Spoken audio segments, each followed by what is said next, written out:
Chapter 1 of The Game of Life and How to Play It. The Game of Life and How to Play It by Florence Scovel Shinn. Chapter 1 The Game.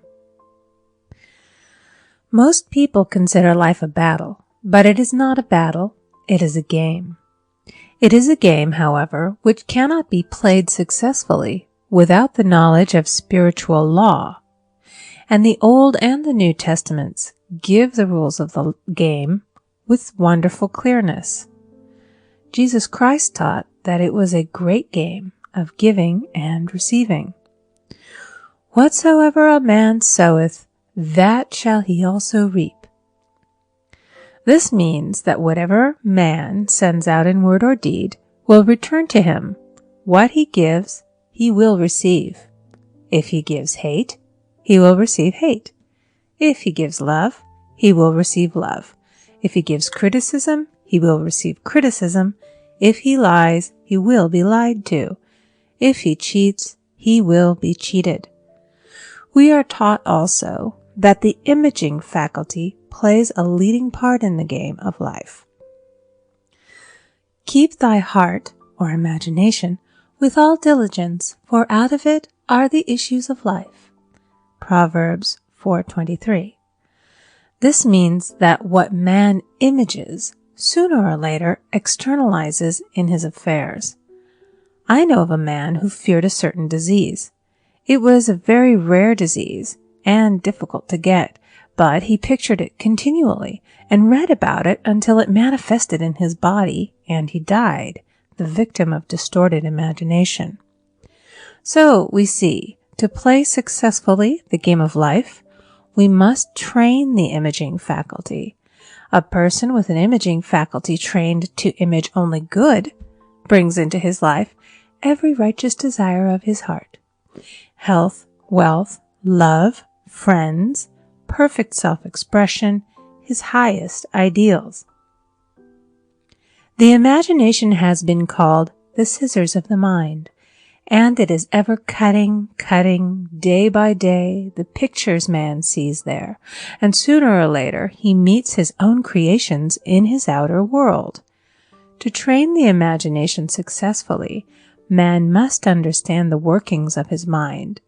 The Greeks said, "Know thyself." There are 3 departments of the mind: the subconscious, conscious, and superconscious. The subconscious is simply power without direction. It is like steam or electricity, and it does what it is directed to. It has no power of induction. Whatever man feels deeply or images clearly is impressed upon the subconscious mind and carried out in minutest detail. For example, a woman I know, when a child, always made believe she was a widow. She dressed up in black clothes and wore a long black veil, and people thought she was very clever and amusing. She grew up and married a man with whom she was deeply in love. In a short time he died, and she wore black and a sweeping veil for many years.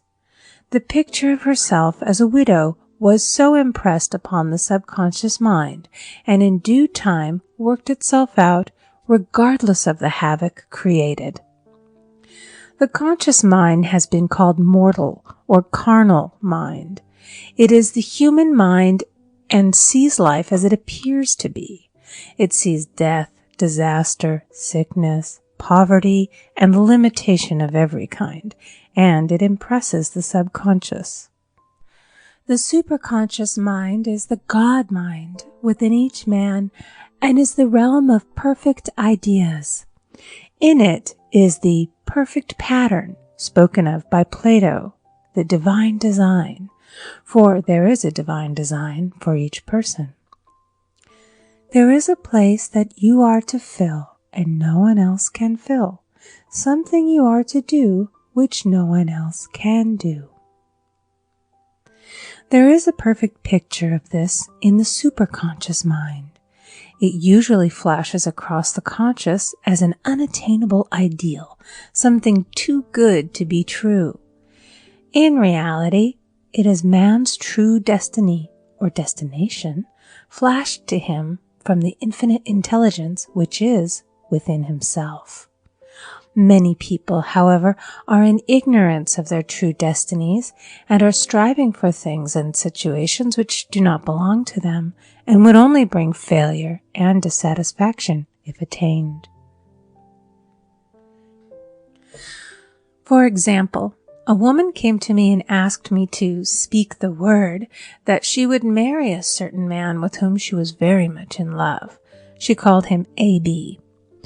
I replied that this would be a violation of spiritual law, but that I would speak the word for the right man, the divine selection, the man who belonged to her by divine right. I added, if A.B. is the right man, you can't lose him, and if he isn't, you will receive his equivalent.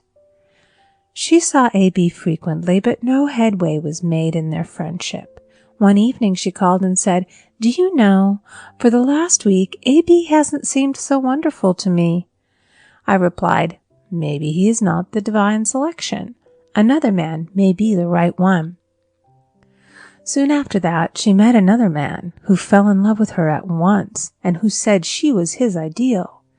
In fact, he said all the things that she had always wished A.B. would say to her. She remarked, it was quite uncanny. She soon returned to his love and lost all interest in A.B. This shows the law of substitution. A right idea was substituted for a wrong one. Therefore, there was no loss or sacrifice involved. Jesus Christ said, "Seek ye first the kingdom of God and his righteousness, and all these things shall be added unto you." And he said the kingdom was within man. The kingdom is the realm of right ideas, or the divine pattern. Jesus Christ taught that man's words played a leading part in the game of life. By your words ye are justified, and by your words ye are condemned. Many people have brought disaster into their lives through idle words. For example, a woman once asked me why her life was now one of poverty, of limitation. Formerly she had a home, was surrounded by beautiful things, and had plenty of money. We found she had often tired of the management of her home and had said repeatedly, "I'm sick and tired of things. I wish I lived in a trunk." And she added, "Today I am living in that trunk." She had spoken herself into a trunk. The subconscious mind has no sense of humor, and people often joke themselves into unhappy experiences. For example, a woman who had a great deal of money joked continually about getting ready for the poorhouse. In a few years, she was almost destitute, having impressed the subconscious mind with a picture of lack and limitation. Fortunately, the law works both ways, and a situation of lack may be changed to one of plenty. For example, a woman came to me one hot summer's day for a treatment for prosperity. She was worn out, dejected, and discouraged. She said she possessed just $8 in the world. I said, "Good, we'll bless the $8 and multiply them as Jesus Christ multiplied the loaves and the fishes." For he taught that every man had the power to bless and to multiply, to heal and to prosper. She said, "What shall I do next?" I replied, "Follow intuition. Have you a hunch to do anything or to go anywhere?" Intuition means intuition, or to be taught from within. It is man's unerring guide, and I will deal more fully with its laws in a following chapter. The woman replied, "I don't know. I seem to have a hunch to go home. I've just enough money for car fare." Her home was in a distant city and was one of lack and limitation, and the reasoning mind, or intellect, would have said, "Stay in New York and get work and make some money." I replied, "Then go home. Never violate a hunch." I spoke the following words for her. "Infinite Spirit, open the way for great abundance for She is an irresistible magnet for all that belongs to her by divine right. I told her to repeat it continually also. She left for home immediately, and calling on a woman one day, she linked up with an old friend of her family. Through this friend, she received thousands of dollars in a most miraculous way. She has said to me often, "Tell people about the woman who came to you with $8 and a hunch." There is always plenty on man's pathway, but it can only be brought into manifestation through desire, faith, or the spoken word. Jesus Christ brought out clearly that man must make the first move. Ask, and it shall be given to you. Seek, and ye shall find. Knock, and it shall be opened unto you. Matthew 7:7. In the scriptures we read, "Concerning the works of my hands, command ye me." Infinite intelligence, God, is ever ready to carry out man's smallest or greatest demands. Every desire, uttered or unexpressed, is a demand. We are often startled by having a wish suddenly fulfilled.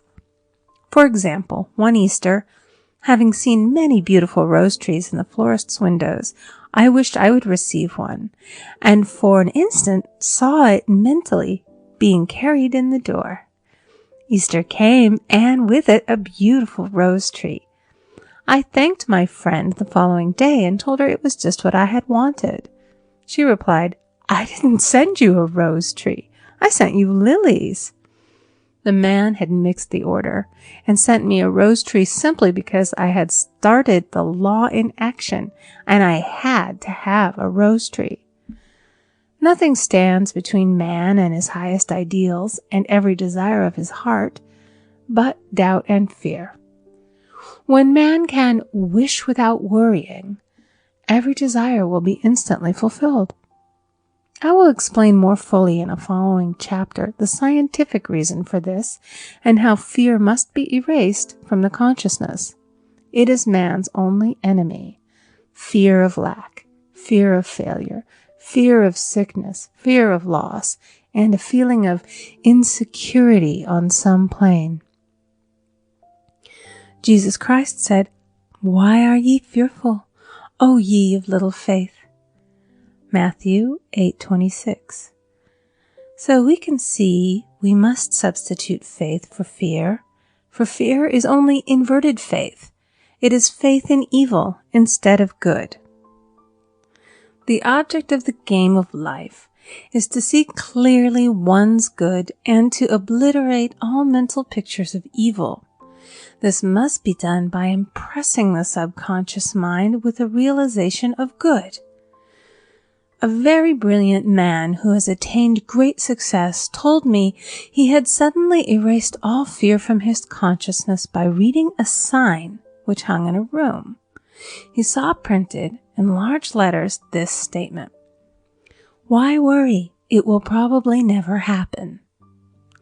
These words were stamped indelibly upon his subconscious mind, and he now has a firm conviction that only good could come into his life, and therefore only good can manifest. In the following chapter, I will deal with the different methods of impressing the subconscious mind.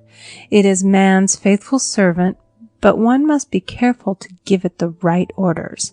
Man has ever a silent listener at his side, his subconscious mind. Every thought, every word is impressed upon it and carried out in amazing detail. It is like a singer making a record on the sensitive disc of the phonographic plate. Every note and tone of the singer's voice is registered. If he coughs or hesitates, it is registered also. So let us break all the old bad records in the subconscious mind, the records of our lives which we do not wish to keep, and make new and beautiful ones. Speak these words aloud with power and conviction. I now smash and demolish by my spoken word every untrue record in my subconscious mind. They shall return to the dust heap of their native nothingness, for they came from my own vain imaginings. I now make my perfect records through the Christ within, the records of health, wealth, love, and perfect self-expression. This is the square of life, the game completed. In the following chapters, I will show how man can change his conditions by changing his words. Any man who does not know the power of the word is behind the times. Death and life are in the power of the tongue. Proverbs 18:21. End of Chapter 1. Chapter 2 of The Game of Life and How to Play It. The Game of Life and How to Play It by Florence Scovel Shinn. Chapter 2. The Law of Prosperity. Yea, the Almighty shall be thy defense, and thou shalt have plenty of silver. One of the greatest messages given to the race through the scriptures is that God is man's supply, and that man can release through his spoken word all that belongs to him by divine right. He must, however, have perfect faith in his spoken word. Isaiah said, My word shall not return unto me void, but shall accomplish that whereunto it is sent. We know now that words and thoughts are a tremendous vibratory force, ever molding man's body and affairs. A woman came to me in great distress and said she was to be sued on the 15th of the month for $3,000. She knew no way of getting the money and was in despair. I told her that God was her supply and that there is a supply for every demand. So I spoke the word. I gave thanks that the woman would receive $3,000 at the right time in the right way. I told her she must have perfect faith and act her perfect faith. The 15th came, but no money had materialized. She called me on the phone and asked what she was to do. I replied, It is Saturday, so they won't sue you today. Your part is to act rich, thereby showing perfect faith that you will receive it by Monday. She asked me to lunch with her to keep her courage. When I joined her at a restaurant, I said, This is no time to economize. Order an expensive luncheon and act as if you have already received the $3,000. All things whatsoever ye ask in prayer, believing ye shall receive. You must act as if you had already received. The next morning she called me on the phone and asked me to stay with her during the day. I said, No, you are divinely protected and God is never too late. In the evening she phoned again, greatly excited, and said, My dear, a miracle has happened. I was sitting in my room this morning when the doorbell rang. I said to the maid, Don't let anyone in. The maid, however, looked out the window and said, It's your cousin with the long white beard. So I said, Call him back. I would like to see him. And he was just turning the corner when he heard the maid's voice, and he came back. He talked for about an hour, and just as he was leaving, he said, Oh, by the way, how are finances? I told him I needed the money, and he said, Why, my dear, I will give you $3,000 the first of the month. I didn't like to tell him that I was going to be sued. What shall I do? I won't receive it till the first of the month, and I must have it tomorrow. I said, I'll keep on treating. I said, Spirit is never too late. I give thanks that she has received the money on the invisible plane and that it manifests on time. The next morning, her cousin called her up and said, Come to my office this morning, and I will give you the money. That afternoon, she had $3,000 to her credit in the bank and wrote checks as rapidly as her excitement would permit. If one asks for success and prepares for failure, he will get the situation he has prepared for. For example, a man came to me asking me to speak the word that a certain debt would be wiped out. I found he spent his time planning what he would say to the man when he did not pay his bill, therefore neutralizing my words. He should have seen himself paying the debt. We have a wonderful illustration of this in the Bible, relating to the 3 kings who were in the desert, without water for their men and horses. They consulted the prophet Elisha, who gave them this astonishing message. Thus saith the Lord, Ye shall not see wind, neither shall ye see rain, yet make this valley full of ditches. Man must prepare for the thing he has asked for when there isn't the slightest sign of it in sight. For example, a woman found it necessary to look for an apartment during the year when there was a great shortage of apartments in New York. It was considered almost an impossibility, and her friends were sorry for her and said, Isn't it too bad? You'll have to store your furniture and live in a hotel. She replied, You needn't feel sorry for me. I'm a Superman, and I'll get an apartment. She spoke the words, Infinite Spirit, open the way for the right apartment. She knew there was a supply for every demand, and that she was unconditioned, working on the spiritual plane, and that one with God is a majority.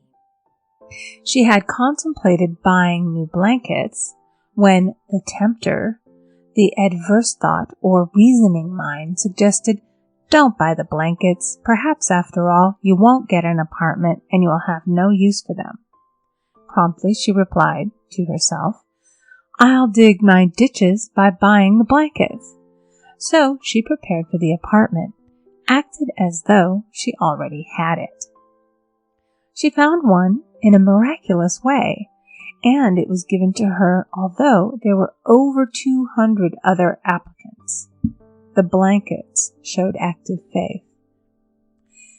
It is needless to say that the ditches dug by the 3 kings in the desert were filled to overflowing. Read 2 Kings. Getting into the spiritual swing of things is no easy matter for the average person. The adverse thoughts of doubt and fear surge from the subconscious. They are the army of the aliens, which must be put to flight. This explains why it is so often darkest before the dawn. A big demonstration is usually preceded by tormenting thoughts. Having made a statement of high spiritual truth, one challenges the old beliefs in the subconscious, and error is exposed to be put out. This is the time when one must make his affirmations of truth repeatedly, and rejoice and give thanks that he has already received. Before ye call, I shall answer. This means that every good and perfect gift is already man's, awaiting his recognition. Man can only receive what he sees himself receiving. The children of Israel were told that they could have all the land they could see. This is true of every man.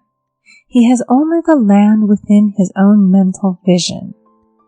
Every great work, every big accomplishment has been brought into manifestation through holding to the vision.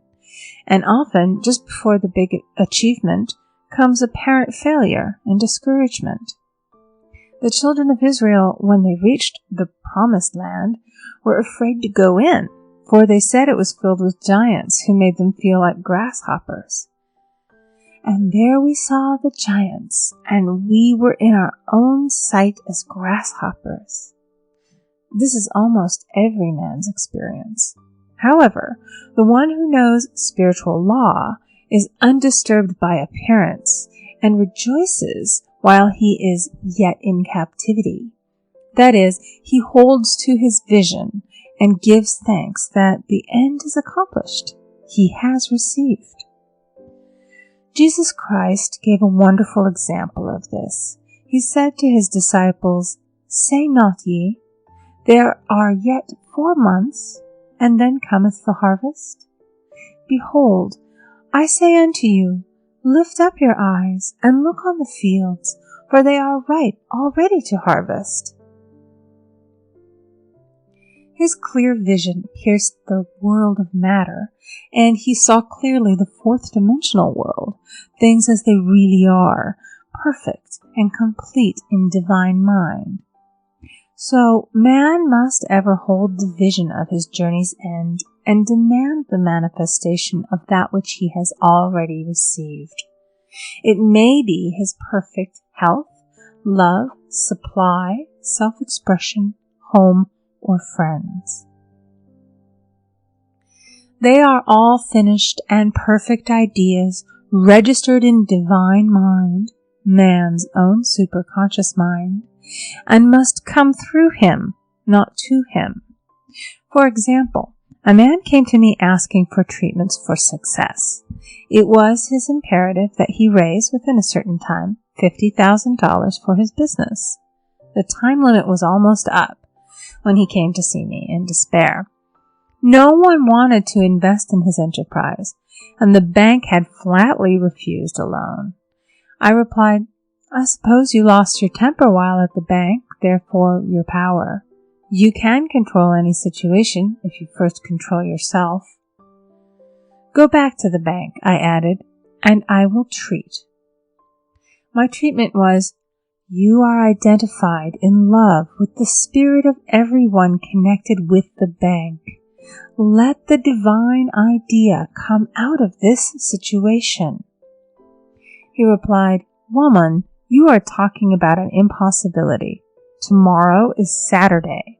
The bank closes at 12, and my train won't get me there until 10, and the time limit is up tomorrow, and anyway they won't do it. It's too late. I replied, God doesn't need any time and is never too late. With him, all things are possible. I added, I don't know anything about business, but I know all about God. He replied, It all sounds fine when I sit here listening to you, but when I go out, it's terrible. He lived in a distant city, and I did not hear from him for a week. Then came a letter. It read, You were right. I raised the money, and I will never again doubt the truth of all that you have told me. I saw him a few weeks later, and I said, What happened? You evidently had plenty of time after all. He replied, My train was late, and I got there just 15 minutes to 12. I walked into the bank quietly, and I said, I have come for the loan, and they gave it to me without a question. It was the last 15 minutes of the time allotted to him, and Infinite Spirit was not too late. In this instance, the man could never have demonstrated alone. He needed someone to help him hold the vision. This is what one man can do for another. Jesus Christ knew the truth of this when he said, If two of you shall agree on earth as touching anything that they shall ask, it shall be done for them of my Father which is in heaven. One gets too close to his own affairs and becomes doubtful and fearful. The friend or healer sees clearly the success, health, or prosperity and never wavers because he is not close to the situation. It is much easier to demonstrate for someone else than for oneself, so a person should not hesitate to ask for help if he feels himself wavering. A keen observer of life once said, No man can fail if some one person sees him successful. Such is the power of the vision, and many a great man has owed his success to a wife or a sister or a friend who believed in him and held without wavering to the perfect pattern. End of Chapter 2. Chapter 3 of The Game of Life and How to Play It. The Game of Life and How to Play It by Florence Scovel Shinn. Chapter 3. The Power of the Word. By thy words thou shalt be justified, and by thy words thou shalt be condemned. A person knowing the power of the word becomes very careful of his conversation. He has only to watch the reaction of his words to know that they do not return void. Through his spoken word, man is continually making laws for himself. I knew a man who said, I always miss a car. It invariably pulls out just as I arrive. His daughter said, I always catch a car. It's sure to come just as I get there. This occurred for years. Each had made a separate law for himself, one of failure, one of success. This is the psychology of superstitions. The horseshoe or rabbit's foot contains no power, but man's spoken word and belief that it will bring him good luck creates expectancy in the subconscious mind and attracts a lucky situation. I find, however, this will not work when a man has advanced spiritually and knows a higher law. One cannot turn back, and one must put away graven images. For example, 2 men in my class had had great success in business for several months, when suddenly everything went to smash. We tried to analyze the situation, and I found, instead of making their affirmations and looking to God for success and prosperity, they had each bought a lucky monkey. And I said, "Oh, I see. You have been trusting in the lucky monkeys instead of God. Put away the lucky monkeys and call on the law of forgiveness, for man has power to forgive or neutralize his mistakes." They decided to throw the lucky monkeys down a coal hole, and all went well again. This does not mean, however, that one should throw away every lucky ornament or horseshoe about the house, but he must recognize that the power back of it is the one and only power, God, and that the object simply gives him a feeling of expectancy. I was with a friend one day who was in deep despair. In crossing the street, she picked up a horseshoe. Immediately, she was filled with joy and hope. She said God had sent her the horseshoe in order to keep up her courage. It was indeed, at that moment, about the only thing that could have registered in her consciousness. Her hope became faith, and she ultimately made a wonderful demonstration. I wish to make the point clear that the men previously mentioned they were depending on the monkeys alone, while this woman recognized the power back of the horseshoe. I know in my own case it took a long while to get out of a belief that a certain thing brought disappointment. If the thing happened, disappointment invariably followed.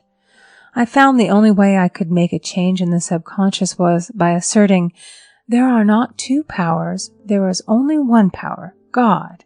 Therefore, there are no disappointments, and this means a happy surprise. I noticed a change at once, and happy surprises commenced coming my way. I have a friend who said nothing could induce her to walk under a ladder. I said, if you are afraid, you are giving into a belief in 2 powers, good and evil, instead of one. As God is absolute, there can be no opposing power unless man makes the false of evil for himself. To show you believe in only one power, God, and that there is no power or reality in evil, walk under the next ladder you see. Soon after, she went to her bank. She wished to open her box in the safety deposit vault, and there stood a ladder on her pathway. It was impossible to reach the box without passing under the ladder. She quailed with fear and turned back. She could not face the lion on her pathway. However, when she reached the street, my words rang in her ears, and she decided to turn and walk under it. It was a big moment in her life, for ladders had held her in bondage for years. She retraced her steps to the vault, and the ladder was no longer there. This so often happens. If one is willing to do a thing that he is afraid to do, he does not have to. It is the law of non-resistance, which is so little understood. Someone has said that courage contains genius and magic. Face a situation fearlessly, and there is no situation to face. It falls away of its own weight. The explanation is that fear attracted the ladder on the woman's pathway, and fearlessness removed it. Thus, the invisible forces are ever working for the man who is always pulling the strings himself. though he does not know it. Owing to the vibratory power of words, whatever man voices, he begins to attract. People who continually speak of disease invariably attract it. After man knows the truth, he cannot be too careful of his words. For example, I have a friend who often says on the phone, "Do come to see me and have a fine old-fashioned chat." This old-fashioned chat means an hour of about 500 to 1,000 destructive words, the principal topics being loss, lack, failure, and sickness. I reply, "No, thank you. I've had enough old-fashioned chats in my life. They are too expensive, but I will be glad to have a new-fashioned chat and talk about what we want, not what we don't want." There is an old saying that man only dares to use his words for 3 purposes: to heal, bless, or prosper. What man says of others will be said of him, and what he wishes for another he is wishing for himself. Curses like chickens come home to roost. If a man wishes someone bad luck, he is sure to attract bad luck himself. If he wishes to aid someone to success, he is wishing and aiding himself to success. The body may be renewed and transformed through the spoken word and clear vision, and disease be completely wiped out of the consciousness. The metaphysician knows that all disease has a mental correspondence, and in order to heal the body, one must first heal the soul. The soul is the subconscious mind, and it must be saved from wrong thinking. In the 23rd Psalm we read, "He restoreth my soul." This means that the subconscious mind or soul must be restored with the right ideas, and the mystical marriage is the marriage of the soul and the spirit, or the subconscious and superconscious mind. They must be one. When the subconscious is flooded with the perfect ideas of the superconscious, God and man are one. I and the Father are one. That is, he is one with the realm of perfect ideas. He is the man made in God's likeness and image, imagination, and is given power and dominion over all created things, his mind, body, and affairs. It is safe to say that all sickness and unhappiness come from the violation of the law of love. A new commandment I give unto you, love one another. And in the game of life, love or goodwill takes every trick. For example, a woman I know had for years an appearance of a terrible skin disease. The doctors told her it was incurable and she was in despair. She was on the stage and she feared she would soon have to give up her profession, and she had no other means of support. She, however, procured a good engagement and on the opening night made a great hit. She received flattering notices from the critics and was joyful and elated. The next day she received a notice of dismissal. A man in the cast had been jealous of her success and had caused her to be sent away. She felt hatred and resentment taking complete possession of her, and she cried out, "Oh God, don't let me hate that man." That night she worked for hours in the silence. She said, "I soon came into a very deep silence. I seemed to be at peace with myself, with the man, and with the whole world. I continued this for 2 following nights, and on the 3rd day, I found I was healed completely of the skin disease." In asking for love or goodwill, she had fulfilled the law, for love is the fulfilling of the law, and the disease, which came from the subconscious resentment, was wiped out. Continual criticism produces rheumatism, as critical, inharmonious thoughts cause unnatural deposits in the blood which settle in the joints. False growths are caused by jealousy, hatred, unforgiveness, fear, etc. Every disease is caused by a mind not at ease. I said once in my class, "There is no use asking anyone, 'What's the matter with you?' We might as well just say, 'Who's the matter with you?'" Unforgiveness is the most prolific cause of disease. It will harden arteries or liver and affect the eyesight. In its train are endless ills. I called on a woman one day who said she was ill from having eaten a poisoned oyster. I replied, "Oh no, the oyster was harmless. You poisoned the oyster. What's the matter with you?" She answered, "Oh, about 19 people."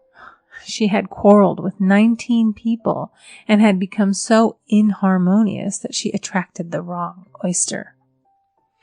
Any inharmony on the external indicates there is mental inharmony. As the within, so the without. Man's only enemies are within himself, and a man's foes shall be they of his own household. Personality is one of the last enemies to be overcome, as this planet is taking its initiation in love. It was Christ's message, peace on earth, goodwill toward man. The enlightened man, therefore, endeavors to perfect himself upon his neighbor. His work is within himself, to send out goodwill and blessings to every man, and the marvelous thing is that if one blesses a man, he has no power to harm him. For example, a man came to me asking him to treat for success in business. He was selling machinery, and a rival appeared on the scene with what he proclaimed was a better machine, and my friend feared defeat. I said, "First of all, we must wipe out all fear, and know that God protects your interests, and that the divine idea must come out of the situation. That is, the right machine will be sold by the right man to the right man." And I added, "Don't hold one critical thought toward that man. Bless him all day and be willing not to sell your machine if it isn't the divine idea." So he went to the meeting, fearless and non-resistant, and blessing the other man. He said the outcome was very remarkable. The other man's machine refused to work, and he sold his without the slightest difficulty. But I say unto you, love your enemies, bless them that curse you, do good to them that hate you, and pray for them which spitefully use you and persecute you. Goodwill produces a great aura of protection about the one who sends it, and no weapon that is formed against him shall prosper. In other words, love and goodwill destroy the enemies within oneself. Therefore, one has no enemies on the external. There is peace on earth for him who sends goodwill to man. End of Chapter 3. Chapter 4 of The Game of Life and How to Play It. The Game of Life and How to Play It by Florence Scovel Shinn. Chapter 4. The Law of Non-Resistance. Resist not evil. Be not overcome of evil, but overcome evil with good. Nothing on earth can resist an absolutely non-resistant person. The Chinese say that water is the most powerful element because it is perfectly non-resistant. It can wear away a rock and sleep away all before it. Jesus Christ said, "Resist not evil," for he knew in reality there is no evil, therefore nothing to resist. Evil has come of man's vain imagination, or a belief in two powers, good and evil. There is an old legend that Adam and Eve ate of Maya, the tree of illusion, and saw two powers instead of one power, God. Therefore, evil is a false law man has made for himself through psychoma or soul sleep.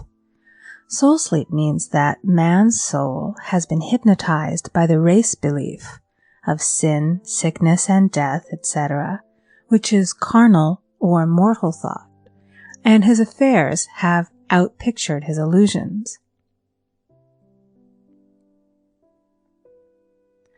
We have read in a preceding chapter that man's soul is his subconscious mind, and whatever he feels deeply, good or bad, is outpictured by that faithful servant. His body and affairs show forth what he has been picturing. The sick man has pictured sickness, the poor man poverty, the rich man wealth. Young people often say, "Why does a little child attract illness when it is too young to even know what it means?"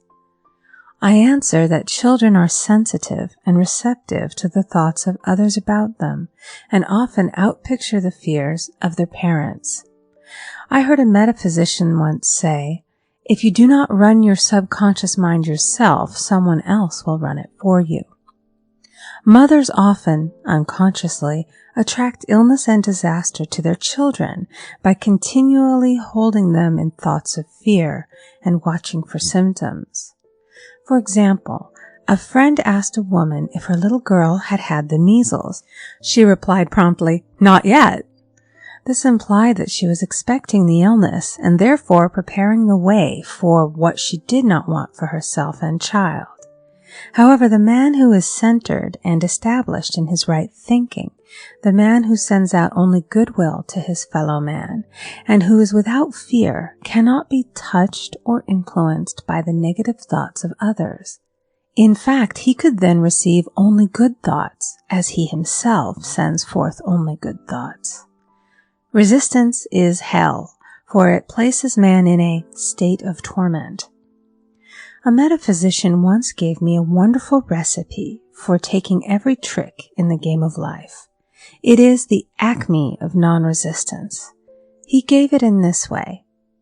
At one time in my life, I baptized children, and of course they had many names. Now I no longer baptize children, but I baptize events. But I give every event the same name. If I have a failure, I baptize it success, in the name of the Father and of the Son and of the Holy Ghost. In this we see the great law of transmutation, founded on non-resistance. Through his spoken word, every failure was transmuted into success. For example, a woman who required money, who knew the spiritual law of opulence, was thrown continually in a business way with a man who made her feel very poor. He talked lack and limitation, and she commenced to catch his poverty thoughts. So she disliked him and blamed him for her failure. She knew in order to demonstrate her supply, she must first feel that she had received. A feeling of opulence must precede its manifestation. It dawned upon her one day that she was resisting the situation and seeing two powers instead of one. So she blessed the man and baptized the situation. "Success," she affirmed. "As there is only one power, God, this man is here for my good and my prosperity." Just what he did not seem to be there for. Soon after that, she met, through this man, a woman who gave her, for a service rendered, several $1,000s, and the man moved to a distant city and faded harmoniously from her life. Make the statement, "Every man is a golden link in the chain of my good," for all men are God in manifestation, awaiting the opportunity given by man himself to serve the divine plan of his life. Bless your enemy, and you rob him of his ammunition. His arrows will be transmuted into blessings. This law is true of nations as well as individuals. Bless a nation, send love and goodwill to every inhabitant, and it is robbed of its power to harm. Man can only get the right idea of non-resistance through spiritual understanding. My students have often said, "I don't want to be a doormat." I reply, when you use non-resistance with wisdom, no one will ever be able to walk over you. Another example. One day I was impatiently awaiting an important telephone call. I resisted every call that came in and made no outgoing calls myself, reasoning that it might interfere with the one I was awaiting. Instead of saying, Divine ideas never conflict. The call will come at the right time. Leaving it to infinite intelligence to arrange, I commenced to manage things myself. I made the battle mine, not God's, and remained tense and anxious. The bell did not ring for about an hour, and I glanced at the phone and found the receiver had been off that length of time, and the phone was disconnected. My anxiety, fear, and belief in interference had brought on a total eclipse of the telephone. Realizing what I had done, I commenced blessing the situation at once. I baptized it success and affirmed, I cannot lose any call that belongs to me by divine right. I am under grace and not under law. A friend rushed out to the nearest telephone to notify the company to reconnect. She entered a crowded grocery, but the proprietor left his customers and attended to the call himself.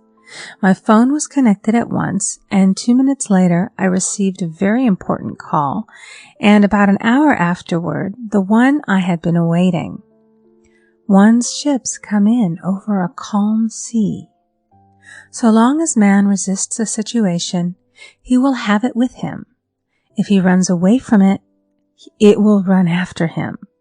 For example, I repeated this to a woman one day, and she replied, How true that is.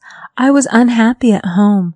I disliked my mother, who was critical and domineering, so I ran away and was married. But I married my mother, for my husband was exactly like my mother, and I had the same situation to face again. Agree with thine adversary quickly. That means agree that the adverse situation is good. Be undisturbed by it, and it falls away of its own weight. None of these things move me is a wonderful affirmation. The inharmonious situation comes from some inharmony within man himself. When there is in him no emotional response to an inharmonious situation, it fades away forever from his pathway. So we see man's work is ever with himself. People have said to me, Give treatments to change my husband or my brother. I reply, No, I will give treatments to change you. When you change, your husband and your brother will change. One of my students was in the habit of lying. I told her it was a failure method, and if she lied, she would be lied to. She replied, I don't care. I can't possibly get along without lying. One day she was speaking on the phone to a man with whom she was very much in love. She turned to me and said, I don't trust him. I know he's lying to me. I replied, Well, you lie yourself, so someone has to lie to you, and you will be sure it will be just the person you want the truth of. Sometime after that I saw her, and she said, I'm cured of lying. I questioned, What cured you? She replied, I've been living with a woman who lied worse than I did. One is often cured of his faults by seeing them in others. Life is a mirror, and we find only ourselves reflected in our associates. Living in the past is a failure method and a violation of spiritual law. Jesus Christ said, Behold, now is the accepted time. Now is the day of salvation. Lot's wife looked back and was turned into a pillar of salt.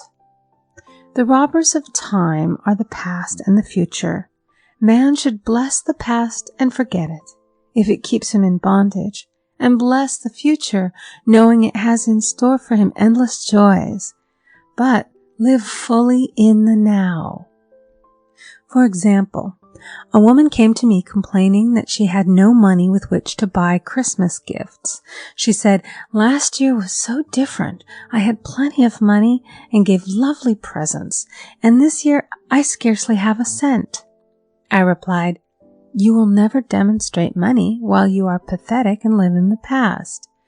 Live fully in the now and get ready to give Christmas presents. Dig your ditches and the money will come. She exclaimed, I know what to do.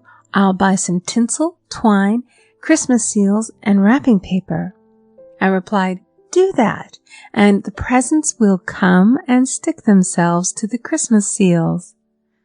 This too was showing financial fearlessness and faith in God, as the reasoning mind said, "Keep every cent you have, as you are not sure you will get any more." She bought her seals, paper, and twine, and a few days before Christmas received a gift of several $100s. Buying the seals and twine had impressed the subconscious with expectancy and opened the way for the manifestation of the money. She purchased all the presents in plenty of time. Man must live suspended in the moment. Look well, therefore, to this day. Such is the salutation of the dawn. He must be spiritually alert, ever waiting his leads, taking advantage of every opportunity. One day I said continually, silently, "Infinite Spirit, don't let me miss a trick." And something very important was told to me that evening. It is most necessary to begin the day with the right words. Make an affirmation immediately upon waking. For example, "Thy will be done this day.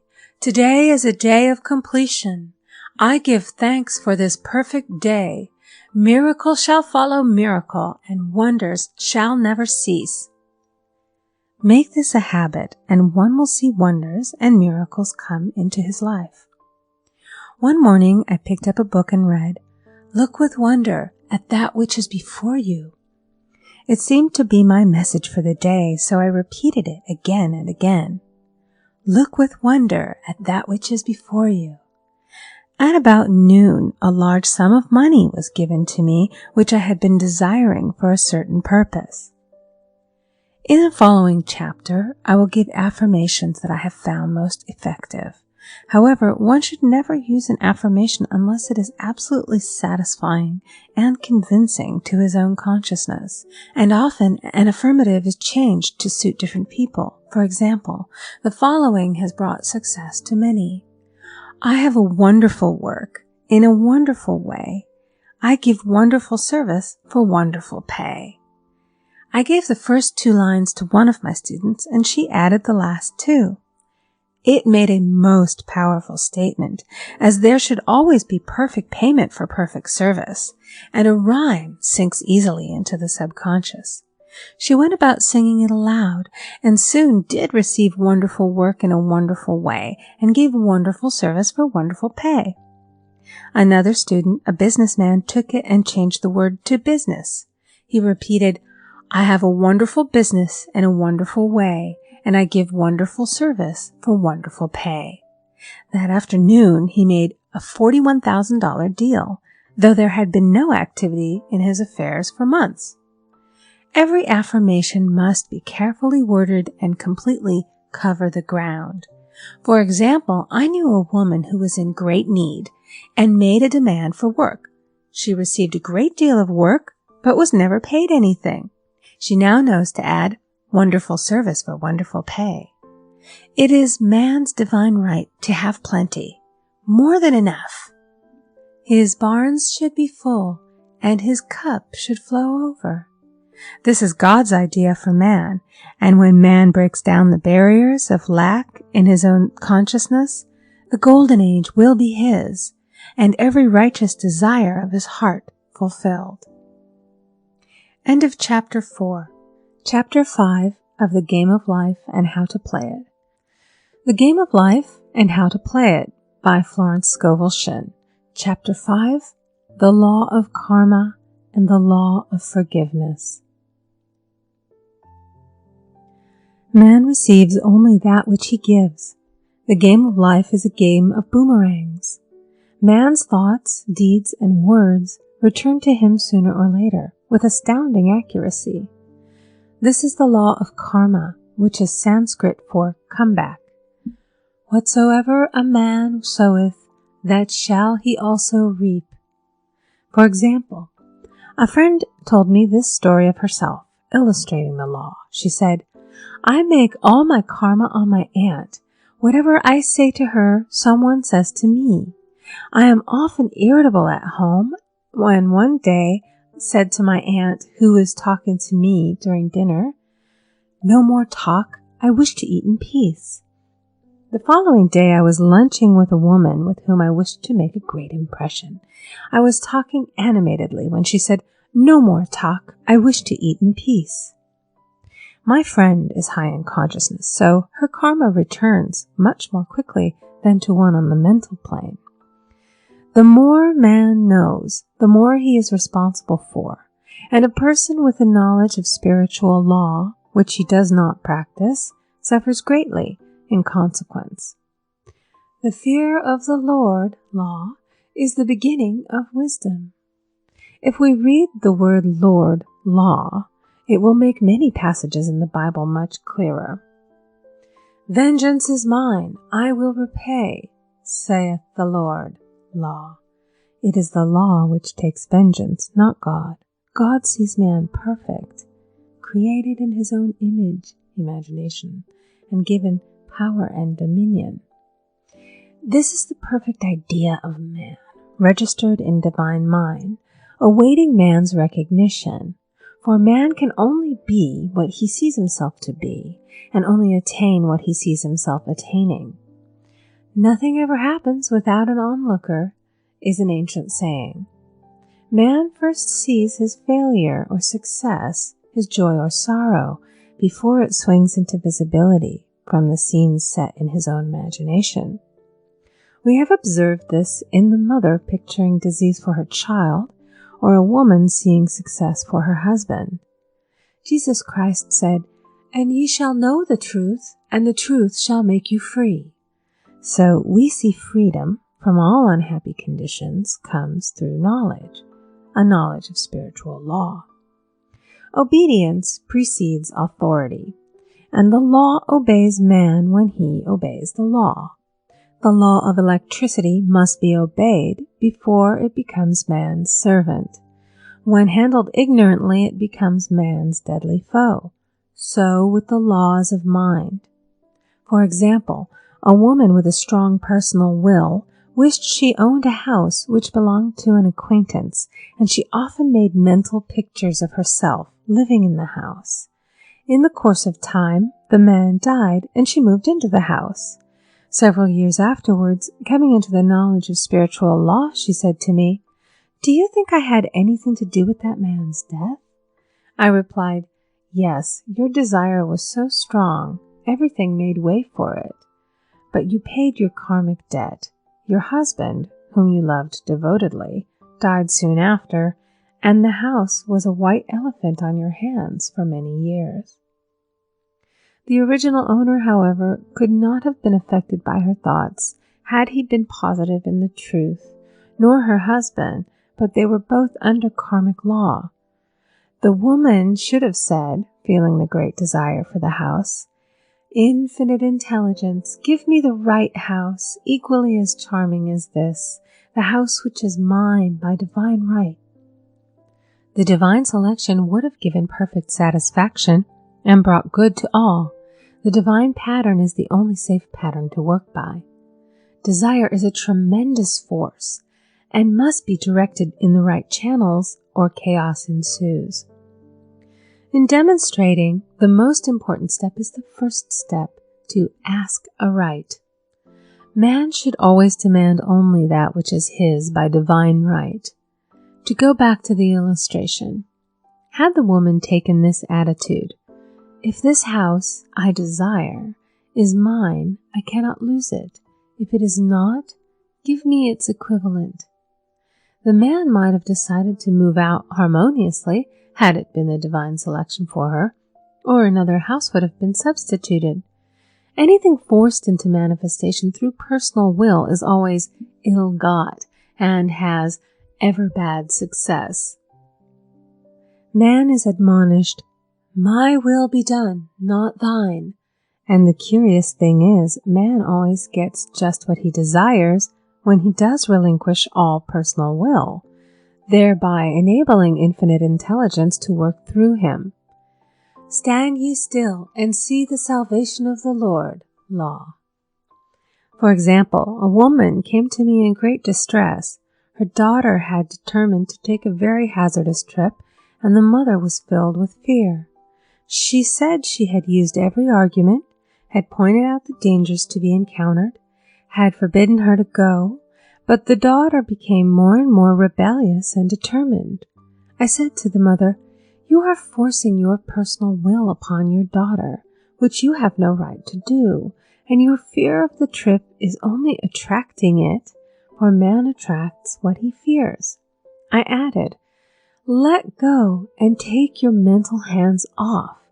Put it in God's hands and use this statement: I put this situation in the hands of infinite love and wisdom. If this trip is the divine plan, I bless it and no longer resist. But if it is not divinely planned, I give thanks that it is now dissolved and dissipated." A day or two after that, her daughter said to her, "Mother, I have given up the trip," and the situation returned to its native nothingness.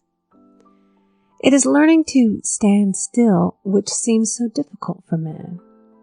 I will deal more fully with this law in the chapter on non-resistance. I will give another example of sowing and reaping, which came in the most curious way. A woman came to me saying she had received a counterfeit $20 bill given to her at the bank. She was much disturbed, for, she said, "The people at the bank will never acknowledge their mistake." I replied, "Let us analyze the situation and find out why you attracted it." She thought a few moments and exclaimed, "I know it. I sent a friend a lot of stage money just for a joke." So the law had sent her some stage money, for it doesn't know anything about jokes.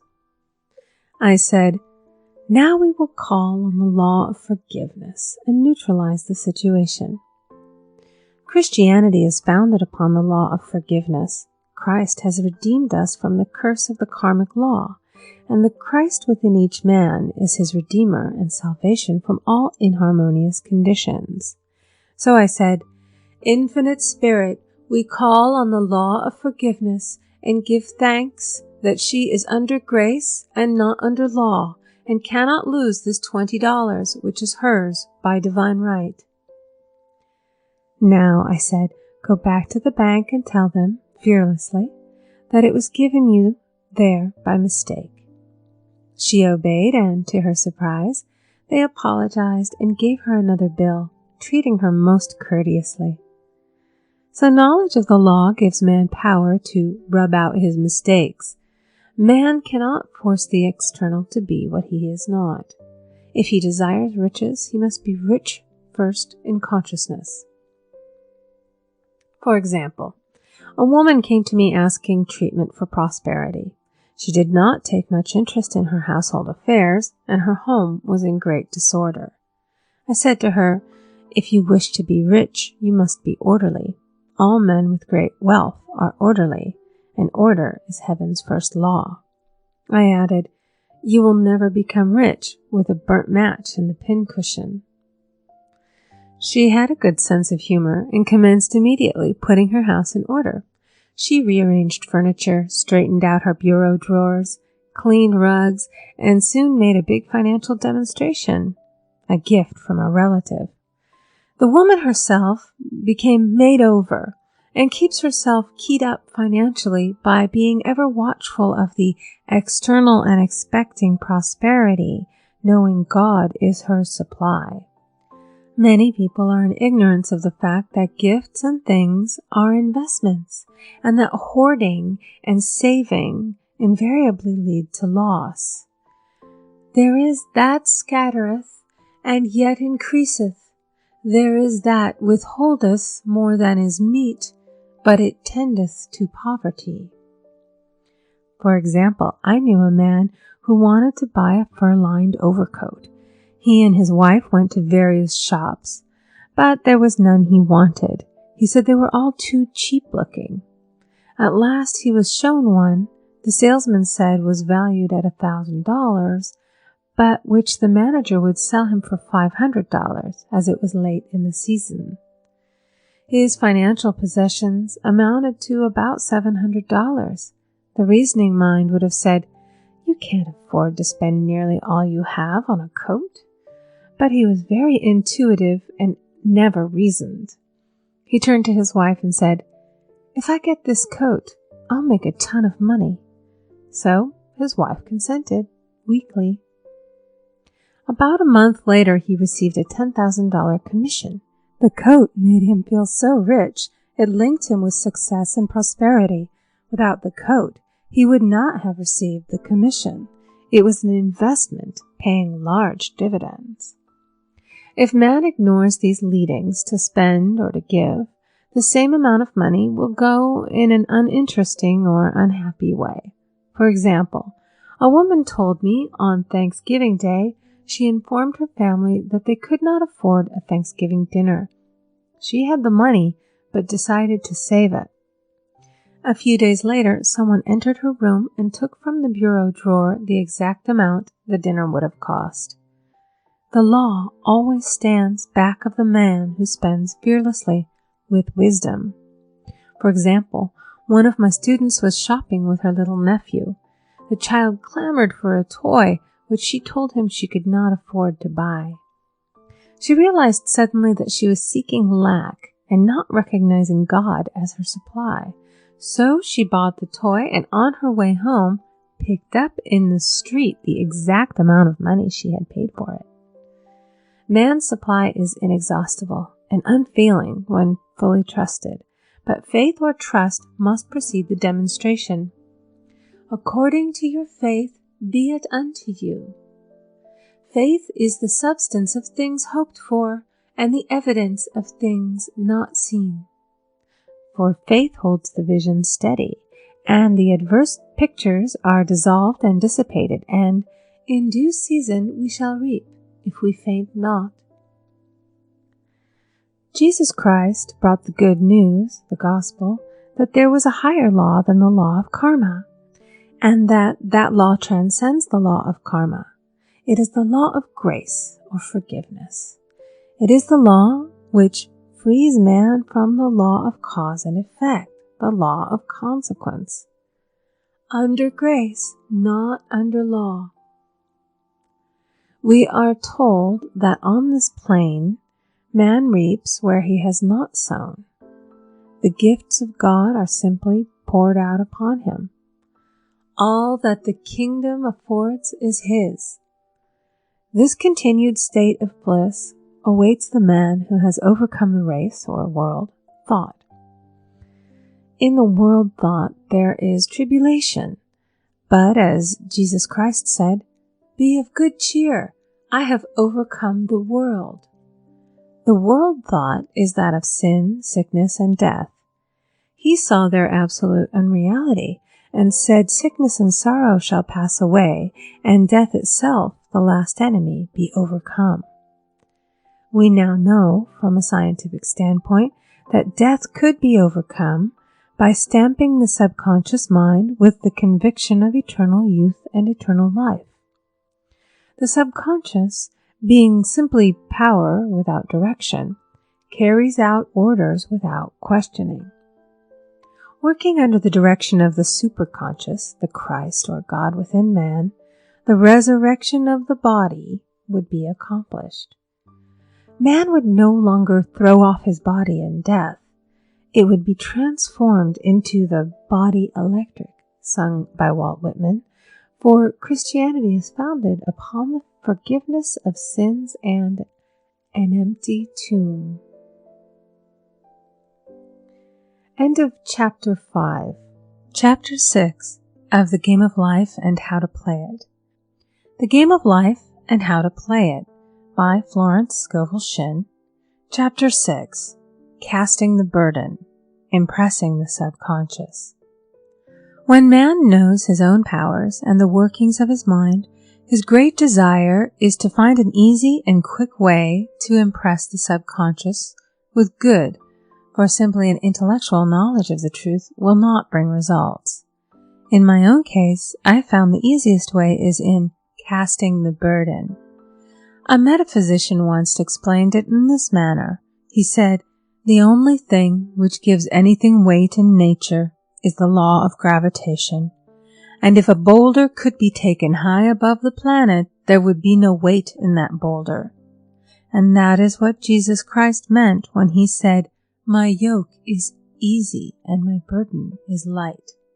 He had overcome the world vibration and functioned in the fourth dimensional realm, where there is only perfection, completion, life, and joy.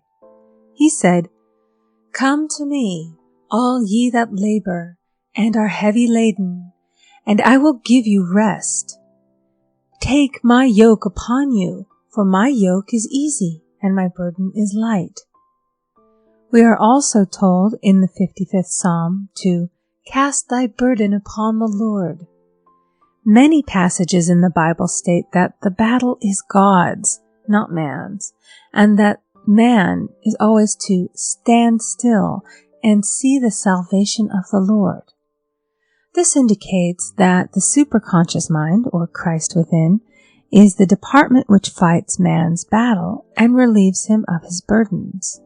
We see, therefore, that man violates law if he carries a burden, and a burden is an adverse thought or condition, and this thought or condition has its root in the subconscious.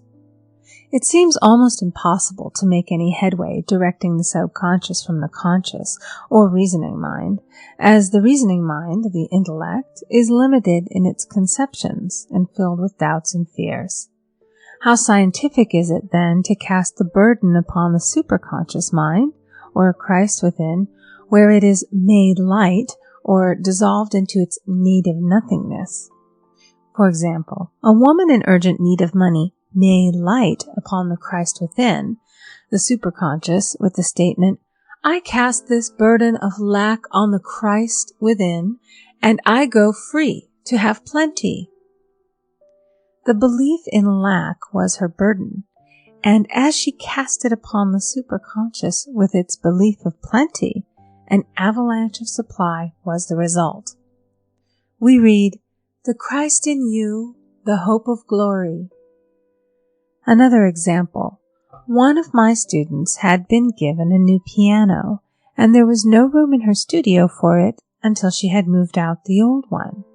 She was in a state of perplexity. She wanted to keep the old piano, but knew of no place to send it. She became desperate, as the new piano was to be sent immediately. In fact, was on its way, with no place to put it. She said it came to her to repeat, "I cast this burden on the Christ within, and I go free." A few minutes later, her phone rang, and a woman friend asked if she might rent her old piano, and it was moved out. A few minutes before, the new one arrived. I knew a woman whose burden was resentment. She said, "I cast this burden of resentment on the Christ within, and I go free to be loving, harmonious, and happy." The almighty superconscious flooded the subconscious with love, and her whole life was changed. For years, resentment had held her in a state of torment and imprisoned her soul, the subconscious mind. The statement should be made over and over and over, sometimes for hours at a time, silently or audibly, with quietness but determination. I have often compared it to winding up a Victrola. We must wind ourselves up with spoken words. I have noticed in casting the burden, after a little while, one seems to see clearly. It is impossible to have clear vision while in the throes of carnal mind. Doubts and fear poison the mind and body, and imagination runs riot, attracting disaster and disease. In steadily repeating the affirmation, "I cast this burden on the Christ within and go free," the vision clears, and with it a feeling of relief, and sooner or later comes the manifestation of good, be it health, happiness, or supply. One of my students once asked me to explain the darkness before the dawn.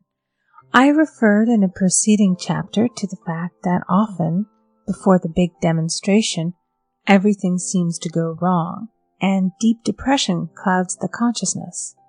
It means that out of the subconscious are rising the doubts and fears of the ages. These old derelicts of the subconscious rise to the surface to be put out. It is then that man should clap his cymbals like Jehoshaphat and give thanks that he is saved, even though he seems surrounded by the enemy, the situation of lack or disease. The student continued, "How long must one remain in the dark?" And I replied, "Until one can see in the dark." And casting the burden enables one to see in the dark. In order to impress the subconscious, active faith is always essential. Faith without works is dead. In these chapters, I have endeavored to bring out this point. Jesus Christ showed active faith when he commanded the multitude to sit down on the ground before he gave thanks for the loaves and the fishes. I will give another example showing how necessary this step is. In fact, active faith is the bridge over which man passes to his promised land. Through misunderstanding, a woman had been separated from her husband, whom she loved deeply. He refused all offers of reconciliation and would not communicate with her in any way. Coming into the knowledge of spiritual law, she denied the appearance of separation. She made this statement: "There is no separation in divine mind. Therefore, I cannot be separated from the love and companionship which are mine by divine right." She showed active faith by arranging a place for him at the table every day, thereby impressing the subconscious with a picture of his return. Over a year passed, but she never wavered, and one day he walked in. The subconscious is often impressed through music. Music has a fourth dimensional quality and releases the soul from imprisonment. It makes wonderful things seem possible and easy of accomplishment. I have a friend who uses her Victrola daily for this purpose. It puts her in perfect harmony and releases the imagination. Another woman often dances while making her affirmations. The rhythm and harmony of music and motion carry her words forth with tremendous power. The student must remember also not to despise the day of small things. Invariably, before a demonstration come signs of land. Before Columbus reached America, he saw birds and twigs, which showed him land was near. So it is with a demonstration, but often the student mistakes it for the demonstration itself and is disappointed. For example, a woman had spoken the word for a set of dishes. Not long afterwards, a friend gave her a dish which was old and cracked. She came to me and said, "Well, I asked for a set of dishes, and all I got was a cracked plate." I replied, "The plate was only signs of land. It shows your dishes are coming. Look upon it as birds and seaweed." And not long afterwards, the dishes came. Continually making believe impresses the subconscious. If one makes believe he is rich and makes believe he is successful, in due time he will reap. Children are always making believe, and "Except ye be converted and become as little children, you shall not enter the kingdom of heaven." For example, I know of a woman who was very poor, but no one could make her feel poor. She earned a small amount of money from rich friends who constantly reminded her of her poverty and to be careful and saving. Regardless of their admonitions, she would spend all her earnings on a hat or make someone a gift and be in a rapturous state of mind. Her thoughts were always centered on beautiful clothes and rings and things, but without envying others. She lived in the world of the wondrous, and only riches seemed real to her. Before long, she married a rich man, and the rings and things became visible. I do not know whether the man was the divine selection, but opulence had to manifest in her life, as she had imaged only opulence. There is no peace or happiness for man until he has erased all fear from the subconscious. Fear is misdirected energy and must be redirected or transmuted into faith. Jesus Christ said, "Why are ye fearful, O ye of little faith? All things are possible to him that believeth." I am asked so often by my students, "How can I get rid of fear?" I replied, by walking up to the thing you are afraid of. The lion takes its fierceness from your fear. Walk up to the lion, and he will disappear. Run away, and he runs after you. I have shown in previous chapters how the lion of lack disappeared when the individual spent money fearlessly, showing faith that God was his supply and therefore unfailing. Many of my students have come out of the bondage of poverty and are now bountifully supplied through losing all fear of letting money go out. The subconscious is impressed with the truth that God is the giver and the gift. Therefore, as one is one with the giver, he is one with the gift. A splendid statement is, "I now thank God the giver for God the gift." Man has so long separated himself from his good and his supply, through thoughts of separation and lack, that sometimes it takes dynamite to dislodge these false ideas from the subconscious, and the dynamite is a big situation. We see in the foregoing illustration how the individual was freed from his bondage by showing fearlessness.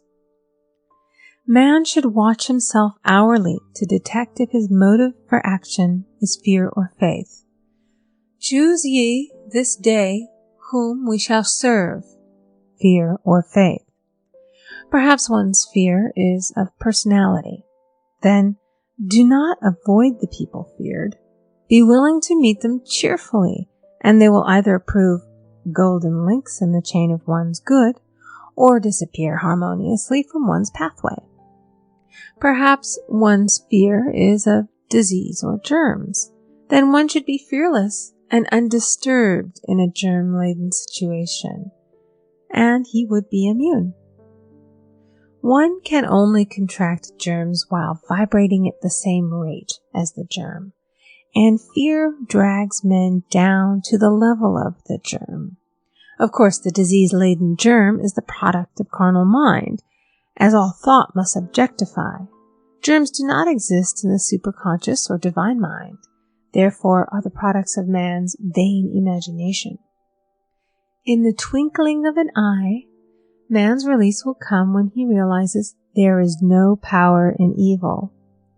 The material world will fade away, and the fourth dimensional world, the world of the wondrous, will swing into manifestation. "And I saw a new heaven and a new earth, and there shall be no more death, neither sorrow nor crying, neither shall there be any more pain, for the former things are passed away." End of Chapter 6. Chapter 7 of The Game of Life and How to Play It. The Game of Life and How to Play It by Florence Scovel Shinn. Chapter 7. Love. Every man on this planet is taking his initiation in love. "A new commandment I give unto you, that ye love one another."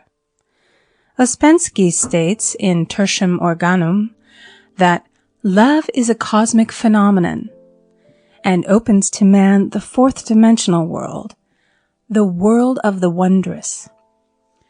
Real love is selfish and free from fear. It pours itself out upon the object of its affection without demanding any return. Its joy is in the joy of giving. Love is God in manifestation and the strongest magnetic force in the universe. Pure, unselfish love draws to itself its own. It does not need to seek or demand. Scarcely anyone has the faintest conception of real love.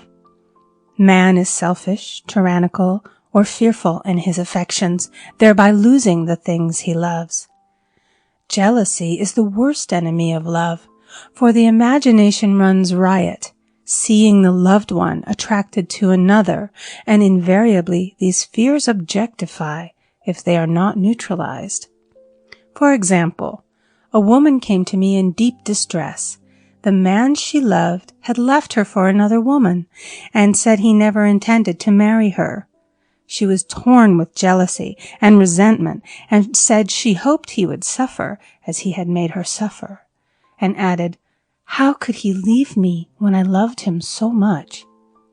I replied, "You are not loving that man, you are hating him," and added, "You can never receive what you have never given.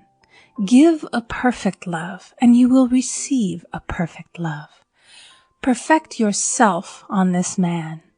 Give him a perfect, unselfish love, demanding nothing in return. Do not criticize or condemn, and bless him wherever he is." She replied, "No, I won't bless him unless I know where he is." "Well," I said, "that is not real love. When you send out real love will return to you, either from this man or his equivalent. For if this man is not the divine selection, you will not want him.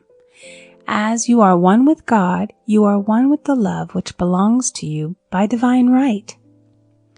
Several months passed, and matters remained about the same, but she was working conscientiously within herself.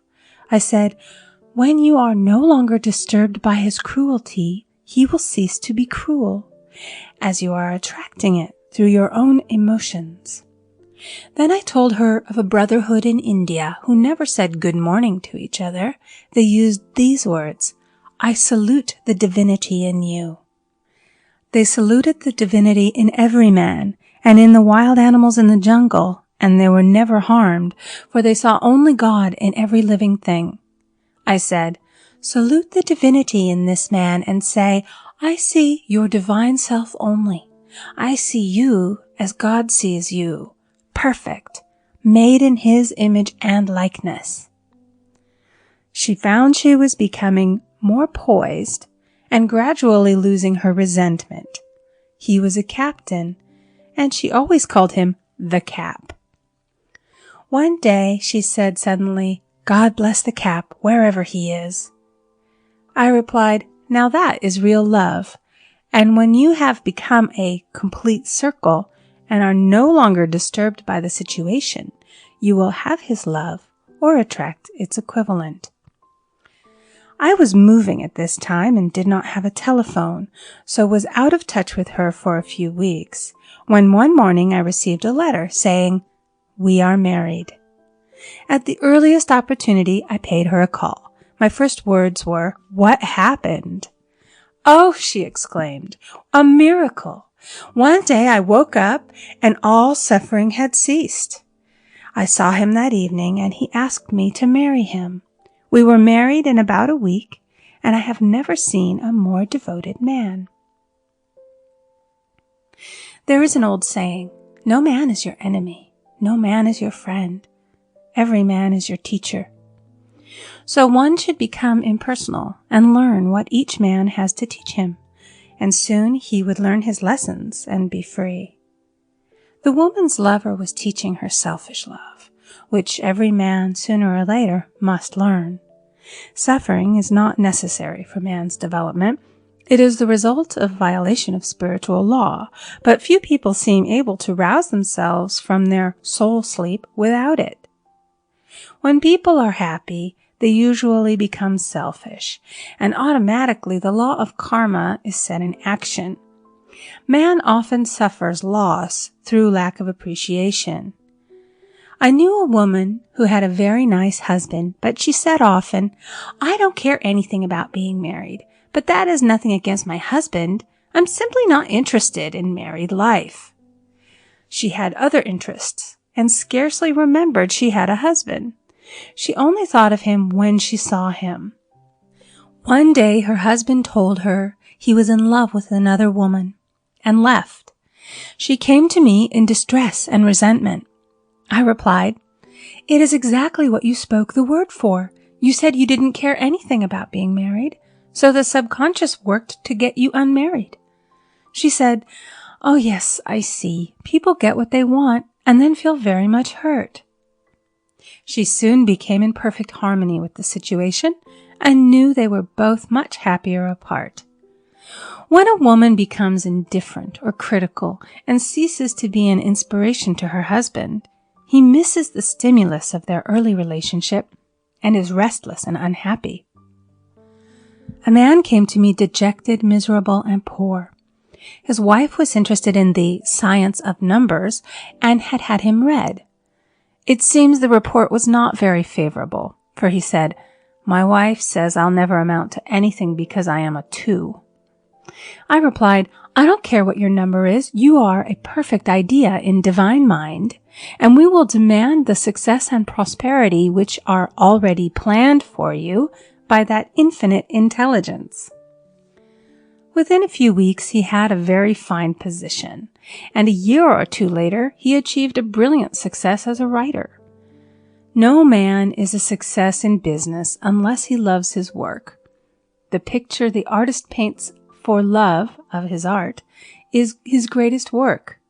The potboiler is always something to live down. No man can attract money if he despises it. Many people are kept in poverty by saying, "Money means nothing to me. I have a contempt for people who have it." This is the reason so many artists are poor. Their contempt for money separates them from it. I remember hearing one artist say of another, "He's no good as an artist, but he has money in the bank." This attitude of mind, of course, separates man from his supply. He must be in harmony with a thing in order to attract it. Money is God in manifestation, as freedom from want and limitation. But it must be always kept in circulation and put to right uses. Hoarding and saving react with grim vengeance. This does not mean that man should not have houses and lots, stocks and bonds, for "the barns of the righteous man shall be full." It means that man should not hoard even the principal if an occasion arises when money is necessary. In letting it go out fearlessly and cheerfully, he opens the way for more to come in, for God is man's unfailing and inexhaustible supply. This is the spiritual attitude towards money, and the great bank of the universal never fails. We see an example of hoarding in the film production of Greed. The woman won $5,000 in a lottery, but would not spend it. She hoarded and saved, let her husband suffer and starve, and eventually she scrubbed floors for a living. She loved the money itself and put it above everything, and one night she was murdered and the money taken from her. This is an example of where love of money is the root of all evil. Money in itself is good and beneficial, but used for destructive purposes, hoarded and saved, or considered more important than love, brings disease and disaster and the loss of the money itself. Follow the path of love, and all things are added, for God is love, and God is supply. Follow the path of selfishness and greed, and the supply vanishes, or man is separated from it. For example, I knew the case of a very rich woman who hoarded her income. She rarely gave anything away, but bought and bought and bought things for herself. She was very fond of necklaces, and a friend once asked her how many she possessed. She replied, 67. She bought them and put them away, carefully wrapped in tissue paper. Had she used the necklaces, it would have been quite legitimate, but she was violating the law of use. Her closets were filled with clothes she never wore and jewels which never saw the light. The old woman's arms were gradually becoming paralyzed from holding on to things, and eventually she was considered incapable of looking after her affairs, and her wealth was handed over to others to manage. So man, in ignorance of the law, brings about his own destruction. All disease, all unhappiness come from the violation of the law of love. Man's boomerangs of hate, resentment, and criticism come back laden with sickness and sorrow. Love seems almost a lost art, but the man with the knowledge of spiritual law knows it must be regained, for without it he has become as sounding brass and tinkling cymbals. For example, I had a student who came to me month after month to clean her consciousness of resentment. After a while, she arrived at the point where she resented only one woman, but that one woman kept her busy. Little by little, she became poised and harmonious, and one day, all resentment was wiped out. She came in radiant and exclaimed, "You can't understand how I feel. The woman said something to me, and instead of being furious, I was loving and kind, and she apologized and was perfectly lovely to me. No one can understand the marvelous lightness I feel within." Love and goodwill are invaluable in business. For example, a woman came to me complaining of her employer. She said she was cold and critical, and she knew she did not want her in the position. "Well," I replied, "salute the divinity in the woman and send her love." She said, "I can't. She's a marble woman." I answered, "You remember the story of the sculptor who asked for a certain piece of marble? He was asked why he wanted it, and he replied, 'Because there is an angel in the marble.'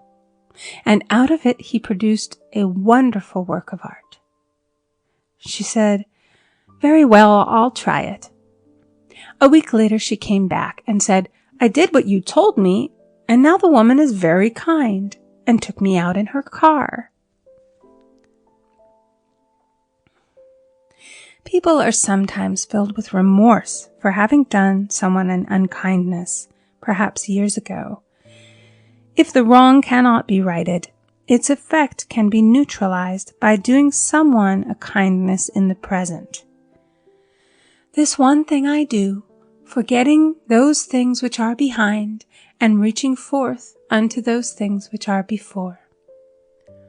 Sorrow, regret, and remorse tear down the cells of the body and poison the atmosphere of the individual. A woman said to me in deep sorrow, "Treat me to be happy and joyous, for my sorrow makes me so irritable with the members of my family that I keep making more karma." I was asked to treat a woman who was mourning for her daughter. I denied all belief in loss and separation and affirmed that God was the woman's joy, love, and peace.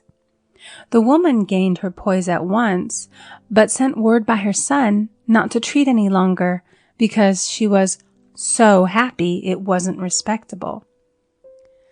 So mortal mind loves to hang on to its griefs and regrets. I knew a woman who went about bragging of her troubles, so of course she always had something to brag about. The old idea was, if a woman did not worry about her children, she was not a good mother. Now we know that mother fear is responsible for many of the diseases and accidents which come into the lives of children. For fear pictures vividly the disease or situation feared, and these pictures objectify if not neutralized. Happy is the mother who can say sincerely that she puts her child in God's hands and therefore knows that he is divinely protected. For example, a woman awoke suddenly in the night, feeling her brother was in great danger. Instead of giving in to her fears, she commenced making statements of truth, saying, "Man is a perfect idea in divine mind and is always in his right place. Therefore, my brother is in his right place and is divinely protected." The next day, she found that her brother had been in close proximity to an explosion in a mine, but had miraculously escaped. So man is his brother's keeper in thought, and every man should know that the thing he loves dwells in the secret place of the Most High and abides under the shadow of the Almighty. "There shall no evil befall thee, neither shall any plague come nigh thy dwelling. Perfect love casteth out fear. He that feareth is not made perfect in love." And Love is the fulfilling of the law. End of Chapter 7. Chapter 8 of The Game of Life and How to Play It. The Game of Life and How to Play It by Florence Scovel Shinn. Chapter 8, Intuition or Guidance. In all thy ways acknowledge him, and he shall direct thy paths. There is nothing too great of accomplishment for the man who knows the power of his word, and who follows his intuitive leads. By the word he starts in action unseen forces, and can rebuild his body or remold his affairs. It is, therefore, of the utmost importance to choose the right words, and the student carefully selects the affirmation he wishes to catapult into the invisible. He knows that God is his supply, and that there is a supply for every demand, and that his spoken word releases this supply. Ask, and ye shall receive. Man must make the first move. Draw nigh to God, and he will draw nigh to you. I have often been asked just how to make a demonstration. I reply, speak the word, and then do not do anything until you get a definite lead. Demand the lead, saying, Infinite Spirit, reveal to me the way. Let me know if there's anything for me to do.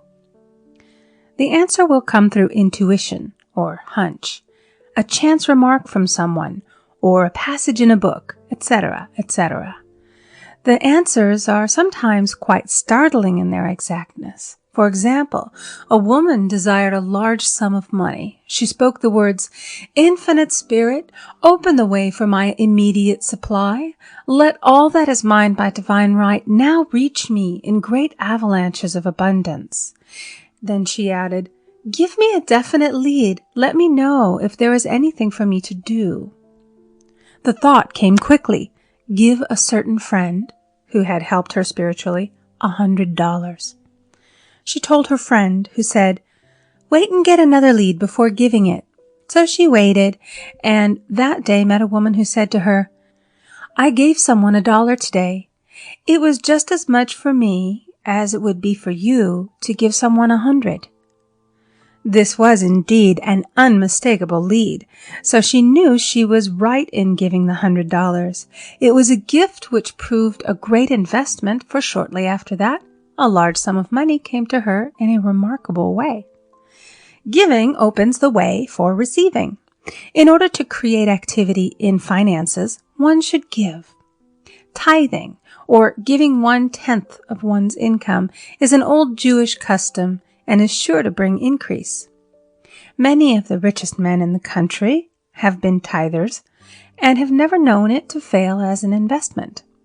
The 10th part goes forth and returns blessed and multiplied, but the gift or tithe must be given with love and cheerfulness, for God loveth a cheerful giver. Bills should be paid cheerfully. All money should be sent forth fearlessly and with a blessing. This attitude of mind makes man master of money. It is his to obey, and his spoken word then opens vast reservoirs of wealth. Man himself limits his supply by his limited vision. Sometimes the student has a great realization of wealth, but is afraid to act. The vision and action must go hand in hand, as in the case of the man who bought the fur-lined overcoat.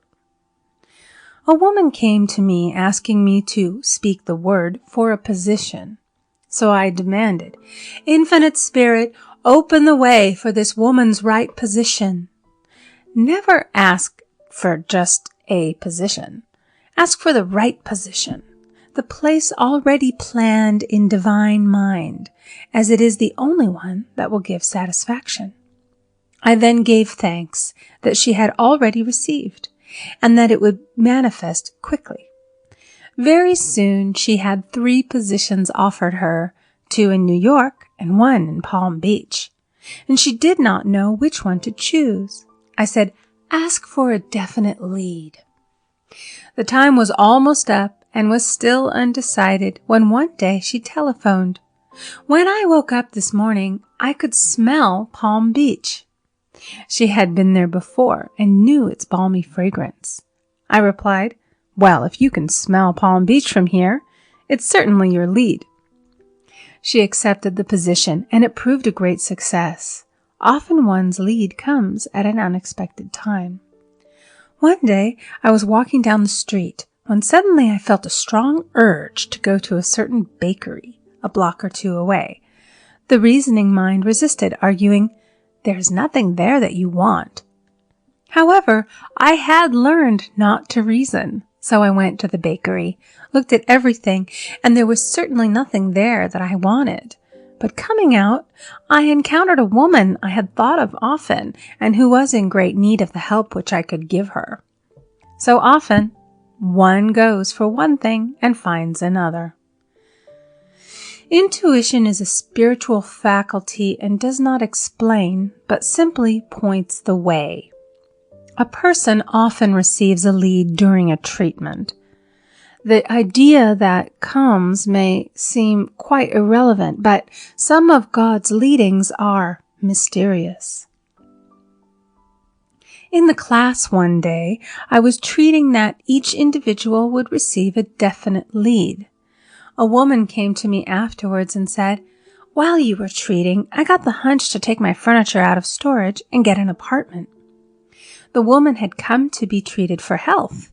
I told her I knew in getting a home of her own, her health would improve, and I added, "I believe your trouble, which is a congestion, has come from having things stored away. Congestion of things causes congestion in the body. You have violated the law of use, and your body is paying the penalty." So I gave thanks that divine order was established in her mind, body, and affairs. People little dream of how their affairs react on the body. There is a mental correspondence for every disease. A person might receive instantaneous healing through the realization of his body being a perfect idea in divine mind, and therefore whole and perfect, but if he continues his destructive thinking, hoarding, hating, fearing, condemning, the disease will return. Jesus Christ knew that all sickness came from sin, but admonished the leper after the healing to go and sin no more, lest a worse thing come upon him. So man's soul, or subconscious mind, must be washed whiter than snow for permanent healing. And the metaphysician is always delving deep for the correspondence. Jesus Christ said, "Condemn not, lest ye also be condemned. Judge not, lest ye be judged."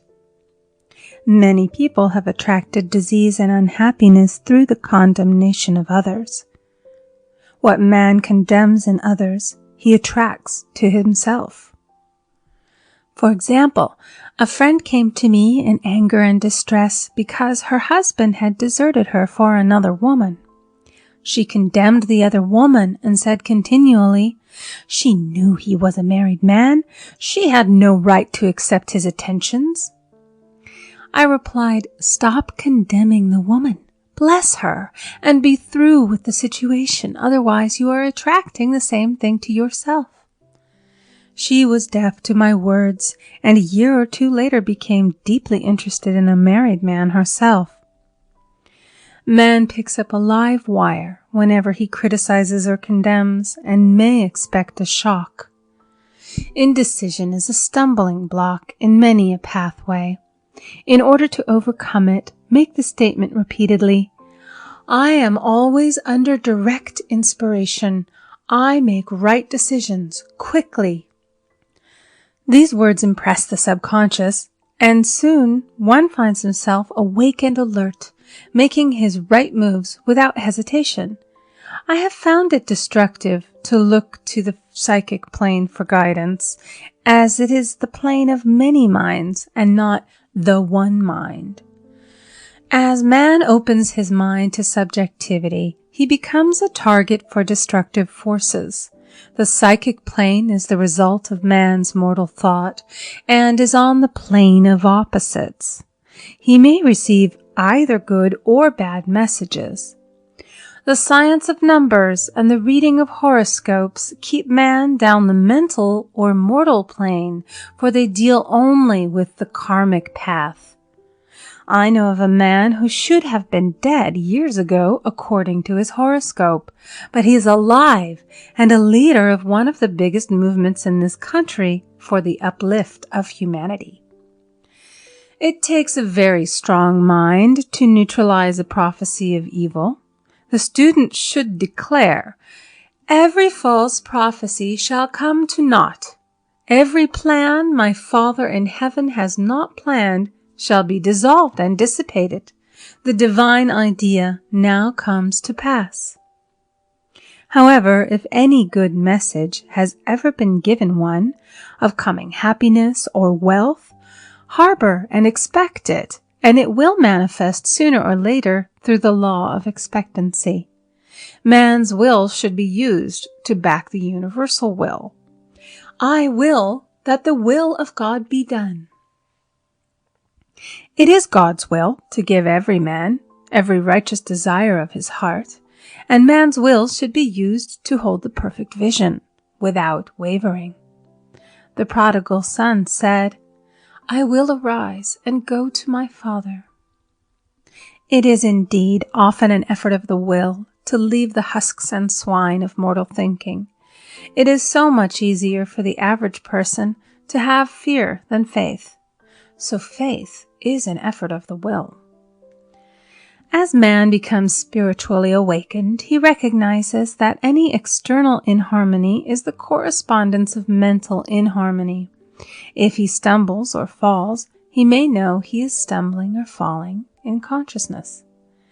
One day, a student was walking along the street, condemning someone in her thoughts. She was saying mentally, "That woman is the most disagreeable woman on earth," when suddenly 3 Boy Scouts rushed around the corner and almost knocked her over. She did not condemn the Boy Scouts, but immediately called on the law of forgiveness and saluted the divinity in the woman.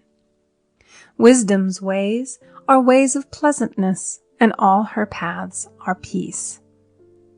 When one has made his demands upon the universal, he must be ready for surprises. Everything may seem to be going wrong, when in reality it is going right. For example, a woman was told that there was no loss in divine mind. Therefore, she could not lose anything which belonged to her. Anything lost would be returned, or she would receive its equivalent. Several years previously, she had lost $2,000. She had loaned the money to a relative during her lifetime, but the relative had died, leaving no mention of it in her will. The woman was resentful and angry, and as she had no written statement of the transaction, she never received the money, so she determined to deny the loss and collect the $2,000 from the Bank of the Universal. She had to begin by forgiving the woman, as resentment and unforgiveness closed the door of this wonderful bank. She made this statement, "I deny loss. There is no loss in divine mind. Therefore, I cannot lose the $2,000 which belong to me by divine right. As one door shuts, another opens." She was living in an apartment house which was for sale, and in the lease was a clause stating that if the house was sold, the tenants would be required to move out within 90 days. Suddenly, the landlord broke the leases and raised the rent. Again, injustice was on her pathway, but this time she was undisturbed. She blessed the landlord and said, "As the rent has been raised, it means that I'll be that much richer, for God is my supply." The new leases were made out for the advanced rent, but by some divine mistake, the 90-day clause had been forgotten. Soon after, the landlord had an opportunity to sell the house. On account of the mistake in the new leases, the tenants held possession for another year. The agent offered each tenant $200 if he would vacate. Several families moved. 3 remained, including the woman. A month or 2 passed, and the agent again appeared. This time he said to the woman, Will you break your lease for the sum of $1,500? It flashed upon her, here comes the $2,000. She remembered having said to friends in the house, we will all act together if anything more is said about leaving. So her lead was to consult her friends. These friends said, well, if they have offered you $1,500, they will certainly give $2,000. So she received a check for $2,000 for giving up the apartment. It was certainly a remarkable working of the law, and the apparent injustice was merely an opening for the way for her demonstration. It proved that there is no loss, and when man takes his spiritual stand, he collects all that is his from this great reservoir of good. I will restore to you the years the locusts have eaten. The locusts are the doubts, fears, resentments, and regrets of mortal thinking.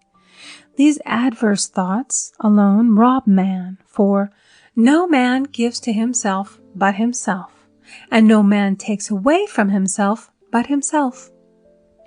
Man is here to prove God and to bear witness to the truth. And he can only prove God by bringing plenty out of lack and justice out of injustice. Prove me now herewith, saith the Lord of hosts, if I will not open you the windows of heaven and pour out a blessing, that there shall be not room enough to receive it. End of Chapter 8. Chapter 9 of The Game of Life and How to Play It. The Game of Life and How to Play It by Florence Scovel Shinn. Chapter 9, Perfect Self-Expression, or The Divine Design. No wind can drive my bark astray, nor change the tide of destiny. There is for each man perfect self-expression. There is a place which he is to fill, and no one else can fill, something which he is to do, which no one else can do. It is his destiny. This achievement is held, a perfect idea in divine mind, awaiting man's recognition. As the imaging faculty is the creative faculty, it is necessary for man to see the idea before it can manifest. So man's highest demand is for the divine design of his life. He may not have the faintest conception of what it is, for there is possibly some marvelous talent hidden deep within him.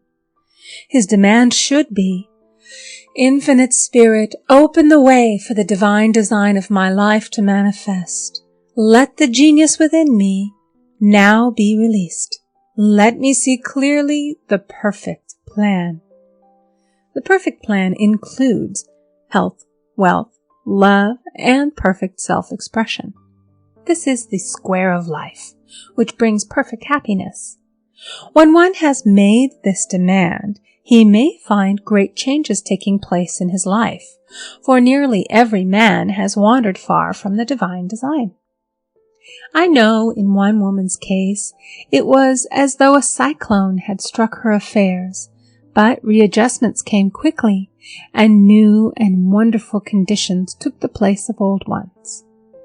Perfect self-expression will never be labor, but of such absorbing interest that it will seem almost like play.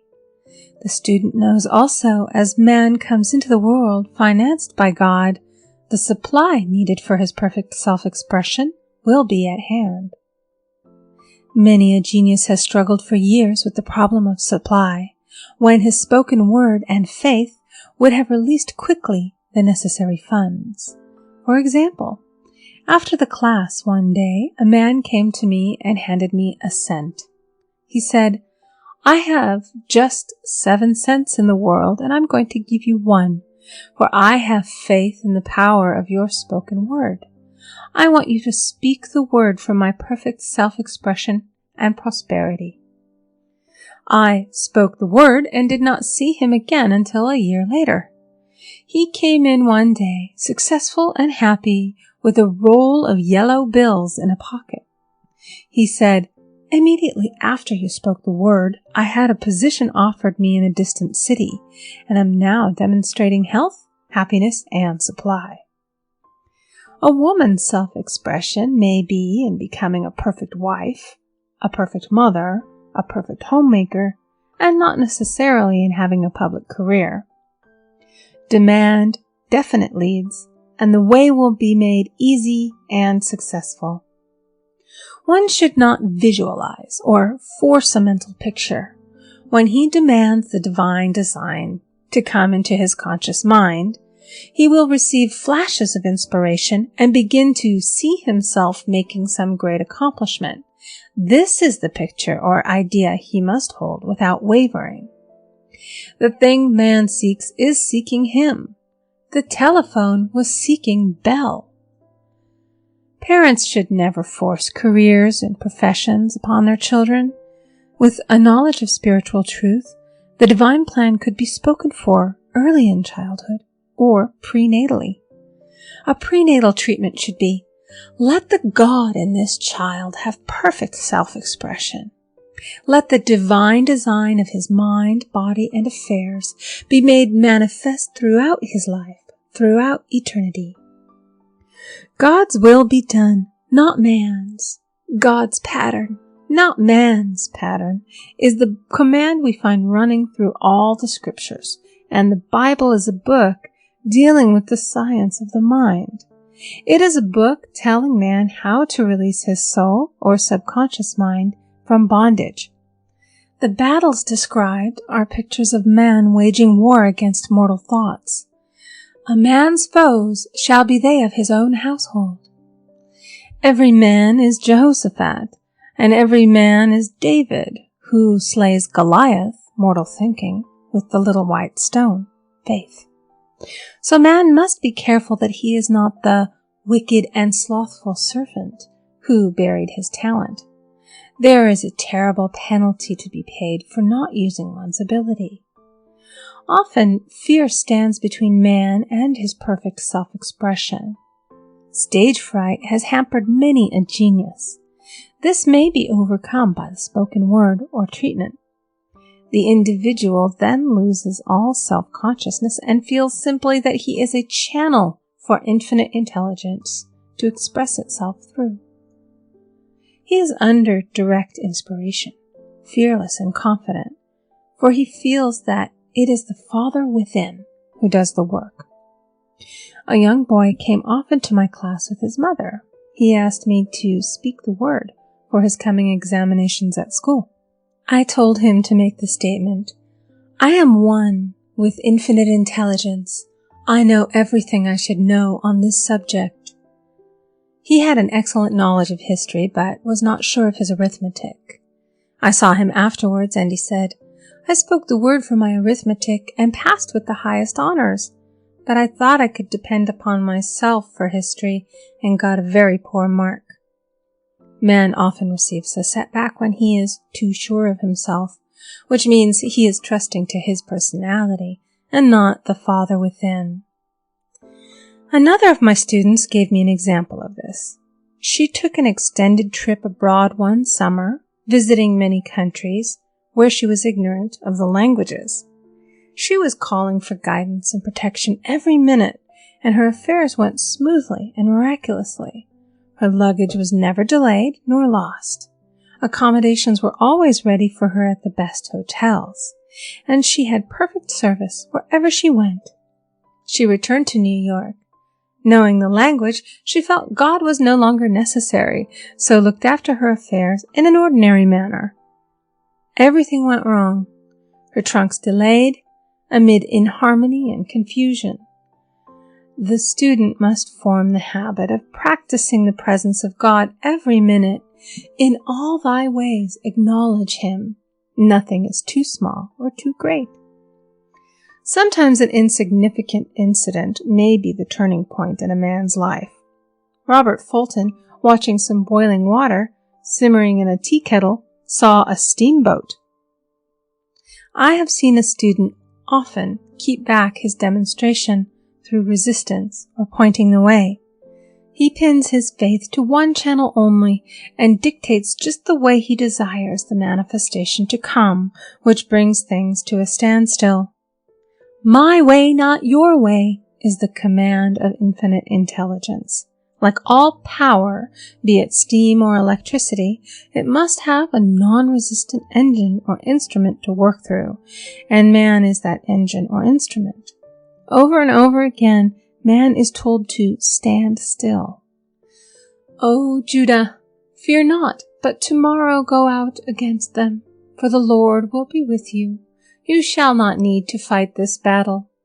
Set yourselves, stand ye still, and see the salvation of the Lord with you.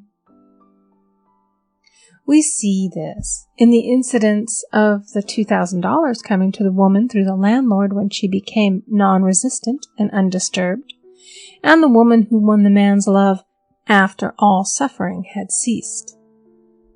The student's goal is poise. Poise is power, for it gives God power a chance to rush through man, to will and to do its good pleasure. Poised, he thinks clearly and makes right decisions quickly. He never misses a trick. Anger blurs the visions, poisons the blood, is the root of many diseases, and causes wrong decision, leading to failure. It has been named one of the worst sins, as its reaction is so harmful. The student learns that in metaphysics, sin has a much broader meaning than in the old teaching. Whatsoever is not of faith is sin. He finds that fear and worry are deadly sins. They are inverted faith, and through distorted mental pictures bring to pass the thing he fears. His work is to drive out these enemies from the subconscious mind. When man is fearless, he is finished. Maeterlinck says that man is God afraid. So, as we read in the previous chapters, man can only vanquish fear by walking up to the thing he is afraid of. When Jehoshaphat and his army prepared to meet the enemy, singing, "Praise the Lord, for his mercy endureth forever," they found their enemies had destroyed each other, and there was nothing to fight. For example, a woman asked a friend to deliver a message to another friend. The woman feared to give the message, as the reasoning mind said, "Don't get mixed up in this affair. Don't give that message." She was troubled in spirit, for she had given her promise. At last she determined to walk up to the lion and call on the law of divine protection. She met the friend to whom she was to deliver the message. She opened her mouth to speak it when her friend said, "So-and-so has left town." This made it unnecessary to give the message, as the situation depended upon the person being in town. As she was willing to do it, she was not obliged to. As she did not fear, the situation vanished. The student often delays his demonstration through a belief in incompletion. He should make this statement: "In divine mind, there is only completion. Therefore, my demonstration is completed. My perfect word, my perfect home, my perfect health." Whatever he demands are perfect ideas registered in divine mind and must manifest under grace in a perfect way. He gives thanks he has already received on the invisible and makes active preparation for receiving on the visible.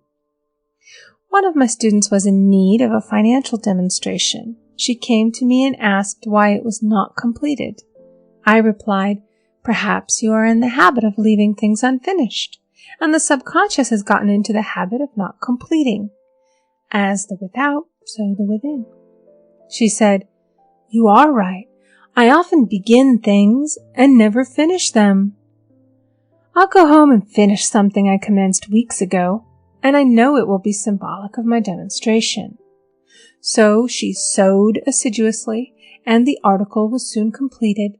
Shortly thereafter, the money came in a most curious manner. Her husband was paid his salary twice that month. He told the people of their mistake, and they sent word to keep it. When man asks, believing, he must receive, for God creates his own channels. I have been sometimes asked, Suppose one has several talents. How is he to know which one to choose? Demand to be shown definitely. Say, Infinite Spirit, give me a definite lead. Reveal to me my perfect self-expression. Show which talent I am to make use of now. I have known people to suddenly enter a new line of work and be fully equipped with little to no training, so make the statement, I am fully equipped for the divine plan of my life, and be fearless in grasping opportunities. Some people are cheerful givers, but bad receivers. They refuse gifts through pride or some negative reason, thereby blocking their channels, and invariably find themselves eventually with little or nothing. For example, a woman who had given away a great deal of money had a gift offered her of several $1,000s. She refused to take it, saying she did not need it. Shortly thereafter, her finances were tied up, and she found herself in debt for that amount. Man should receive gracefully the bread returning to him upon the water. Freely ye have given, freely ye shall receive. There is always the perfect balance of giving and receiving, and though man should give without thinking of returns, he violates law if he does not accept the returns which come to him, for all gifts are from God, man being merely the channel. A thought of lack should never be held over the giver. For example, when the man gave me 1 cent, I did not say, "Poor man, he cannot afford to give me that." I saw him rich and prosperous with his supply pouring in. It was this thought which brought it. If one has been a bad receiver, he must become a good one, and take even a postage stamp if it is given him, and open up his channels for receiving. The Lord loveth a cheerful receiver, as well as a cheerful giver. I have often been asked why one man is born rich and healthy and another poor and sick. Where there is an effect, there is always a cause. There is no such thing as chance. This question is answered through the law of reincarnation. Man goes through many births and deaths until he knows the truth which sets him free. He is drawn back to the earth plane through unsatisfied desire, to pay his karmic debts or to fulfill his destiny. The man born rich and healthy has had pictures in his subconscious mind, in his past life, of health and riches, and the poor and sick man of disease and poverty. Man manifests, on any plane, the sum total of his subconscious beliefs. However, birth and death are man-made laws, for the wages of sin is death. The Adamic fall in consciousness through the belief in 2 powers. The real man, spiritual man, is birthless and deathless. He was never born and has never died. As he was in the beginning, he is now and shall ever be. So through the truth, man is set free from the law of karma, sin, and death, and manifests the man made in his image and likeness. Man's freedom comes through fulfilling his destiny, bringing into manifestation the divine design of his life. His Lord will say unto him, "Well done, thou good and faithful servant. Thou hast been faithful over a few things. I will make thee ruler over many things," death itself. "Enter thou into the joy of thy Lord, eternal life."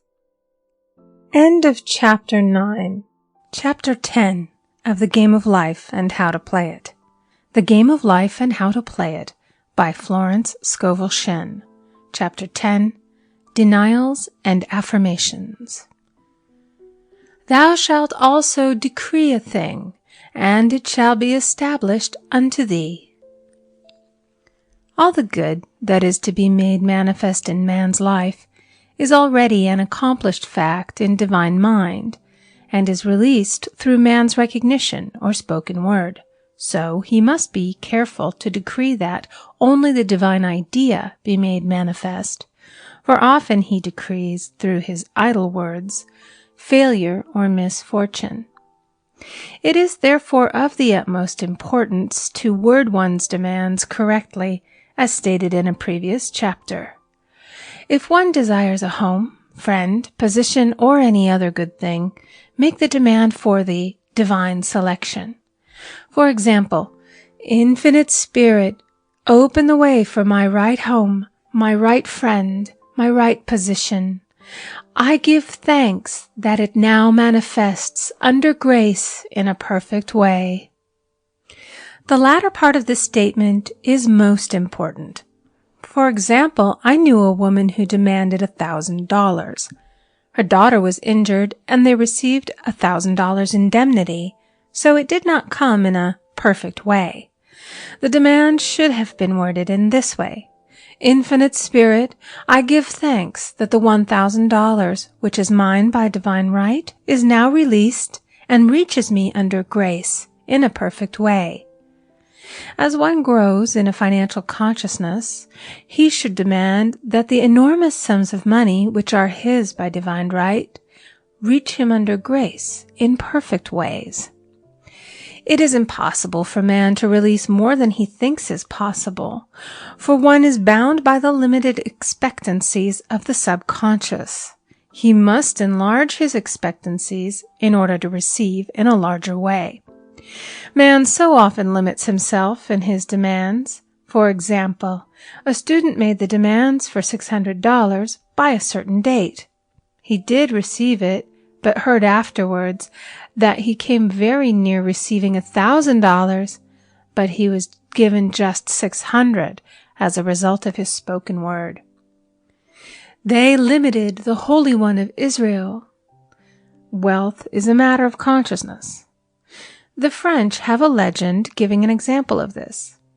A poor man was walking along a road when he met a traveler, who stopped him and said, "My good friend, I see that you are poor. Take this gold nugget, sell it, and you will be rich all your days." The man was overjoyed at his good fortune and took the nugget home. He immediately found work and became so prosperous that he did not sell the nugget.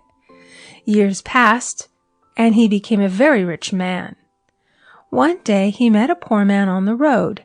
He stopped him and said, "My good friend, I will give you this gold nugget, which, if you sell, will make you rich for life." The mendicant took the nugget, had it valued, and found it was only brass. So we see, the first man became rich through feeling rich, thinking the nugget was gold. Every man has within him a gold nugget. It is his consciousness of gold, of opulence, which brings riches into his life. In making his demands, man begins at his journey's end. That is, he declares he has already received. Before ye call, I shall answer.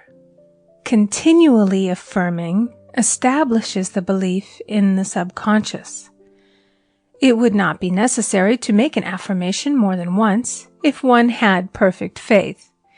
One should not plead or supplicate, but give thanks repeatedly that he has received. The desert shall rejoice and blossom as the rose. This rejoicing, which is yet in the desert, state of consciousness, opens the way for release. The Lord's Prayer is in the form of command and demand. Give us this day our daily bread, and forgive us our debts as we forgive our debtors. And ends in praise. For thine is the kingdom and the power and the glory forever. Amen. Concerning the works of my hands, command ye me. So prayer is command and demand, praise and thanksgiving. The student's work is in making himself believe that with God all things are possible.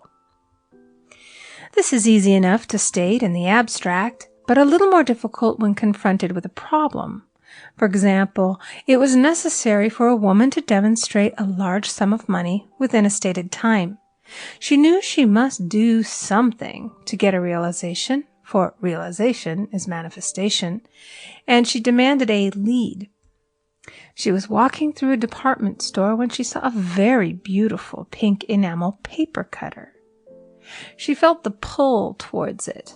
The thought came, I haven't a paper cutter good enough to open letters containing large checks. So she bought the paper cutter, which the reasoning mind would have called an extravagance.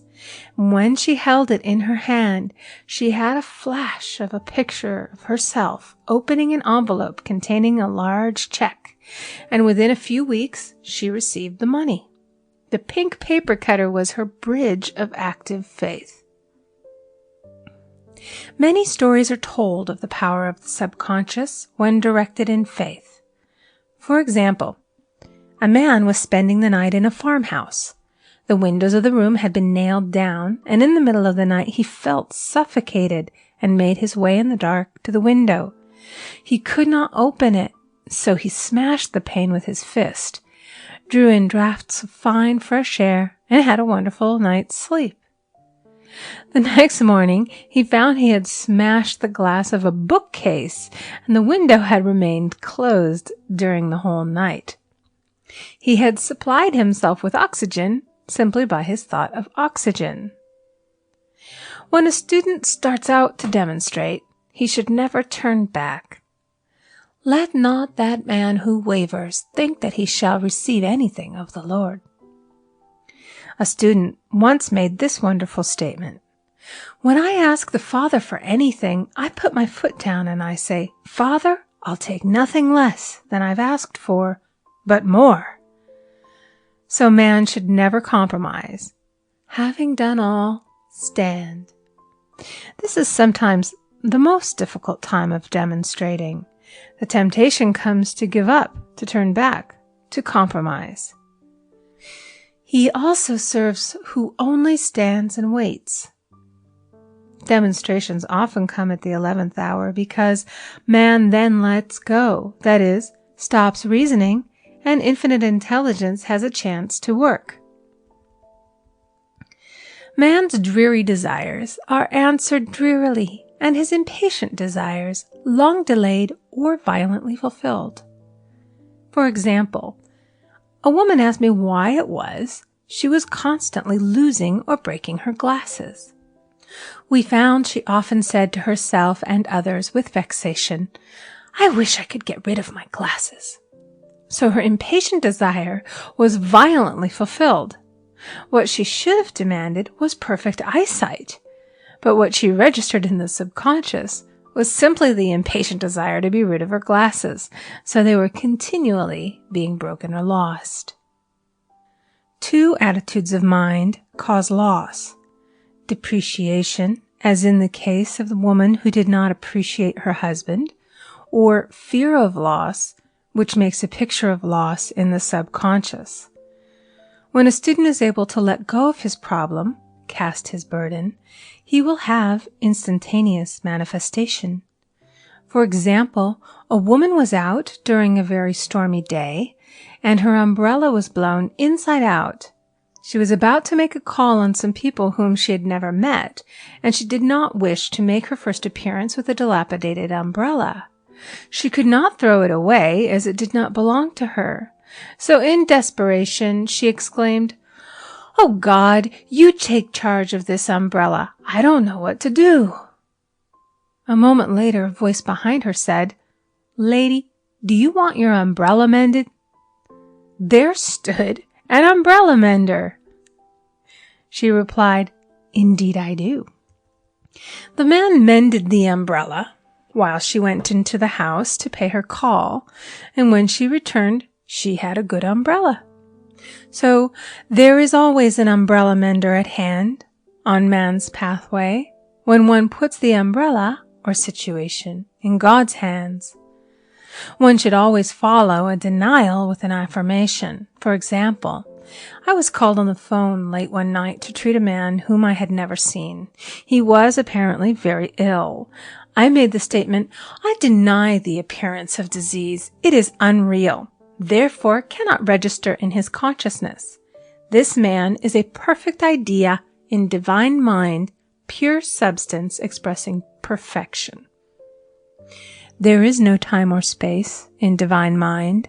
Therefore, the word reaches instantly its destination and does not return void. I have treated patients in Europe and have found that the result was instantaneous. I am asked so often the difference between visualizing and visioning. Visualizing is a mental process governed by the reasoning or conscious mind. Visioning is a spiritual process governed by intuition or the superconscious mind. The student should train his mind to receive these flashes of inspiration and work out the divine pictures through definite leads. When a man can say, "I desire only that which God desires for me," his false desires fade from the consciousness and a new set of blueprints is given him by the master architect, the God within. God's plan for each man transcends the limitation of the reasoning mind and is always the square of life, containing health, wealth, love, and perfect self-expression. Many a man is building for himself in imagination a bungalow when he should be building a palace. If a student tries to force a demonstration through the reasoning mind, he brings it to a standstill. "I will hasten it, saith the Lord." He should act only through intuition or definite leads. Rest in the Lord and wait patiently. Trust also in Him, and He will bring it to pass. I have seen the law work in the most astonishing manner. For example, a student stated that it was necessary for her to have $100 by the following day. It was a debt of vital importance which had to be met. I spoke the word, declaring Spirit was never too late, and that the supply was at hand. That evening she phoned me of the miracle. She said that the thought came to her to go to her safety deposit box at the bank to examine some papers. She looked over the papers, and at the bottom of the box was a new $100 bill. She was astounded, and she said she knew she had never put it there, for she had gone through the papers many times. It may have been a materialization, as Jesus Christ materialized the loaves and fishes. Man will reach the stage where his word is made flesh, or materialized instantly. The fields, ripe with the harvest, will manifest immediately, as in all of the miracles of Jesus Christ. There is a tremendous power alone in the name Jesus Christ. It stands for truth made manifest. He said, "Whatsoever ye ask the Father in my name, He will give it to you." The power of this name raises the student into the fourth dimension, where he is freed from all astral and psychic influences, and he becomes unconditioned and absolute as God Himself is unconditioned and absolute. I have seen many healings accomplished by using the words, "in the name of Jesus Christ." Christ was both person and principle, and the Christ within each man is his Redeemer and salvation. The Christ within is his own fourth-dimensional self, the man made in God's image and likeness. This is the self which has never failed, never known sickness or sorrow, was never born, and has never died. It is the resurrection and the life of each man. "No man cometh to the Father save by the Son," means that God, the universal, working on the place of the particular, becomes the Christ in man. And the Holy Ghost means God in action. So daily, man is manifesting the Trinity of the Father, Son, and Holy Ghost. Man should make an art of thinking. The master thinker is an artist and is careful to paint only the divine designs upon the canvas of his mind, and he paints these pictures with masterly strokes of power and decision, having perfect faith that there is no power to mar their perfection, and that they shall manifest in his life the ideal made real. All power is given man through right thinking, to bring his heaven upon his earth, and this is the goal of the game of life. The simple rules are fearless faith, non-resistance, and love. May each reader be now freed from that thing which has held him in bondage through the ages, standing between him and his own, and know the truth which makes him free. Free to fulfill his destiny, to bring into manifestation the divine design of his life, health, wealth, love, and perfect self-expression. Be ye transformed by the renewing of your mind. End of Chapter 10. Chapter 11 of The Game of Life and How to Play It. The Game of Life and How to Play It by Florence Scovel Shinn. Chapter 11. Denials and Affirmations. For prosperity. God is my unfailing supply, and large sums of money come to me quickly, under grace, in perfect ways. For right conditions. Every plan my Father in heaven has not planned shall be dissolved and dissipated, and the divine idea now comes to pass. For right conditions. Only that which is true of God is true of me, for I and the Father are one. For faith. As I am one with God, I am one with my good, for God is both the giver and the gift. I cannot separate the giver from the gift. For right conditions. Divine love now dissolves and dissipates every wrong condition in my mind, body, and affairs. Divine love is the most powerful chemical in the universe and dissolves everything which is not of itself. For health. Divine love fills my consciousness with health, and every cell in my body is filled with light. For the eyesight. My eyes are God's eyes. I see with the eyes of spirit. I see clearly the open way. There are no obstacles on my pathway. I see clearly the perfect plan. For guidance.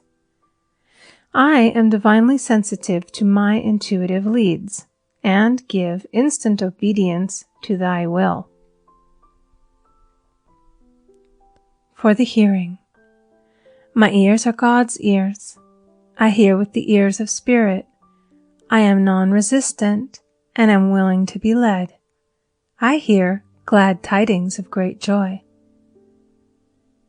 For right work. I have a perfect work in a perfect way. I give a perfect service for perfect pay. For freedom from all bondage. I cast this burden on the Christ within, and I go free. End of Chapter 11. End of The Game of Life and How to Play It by Florence Scovel Shinn.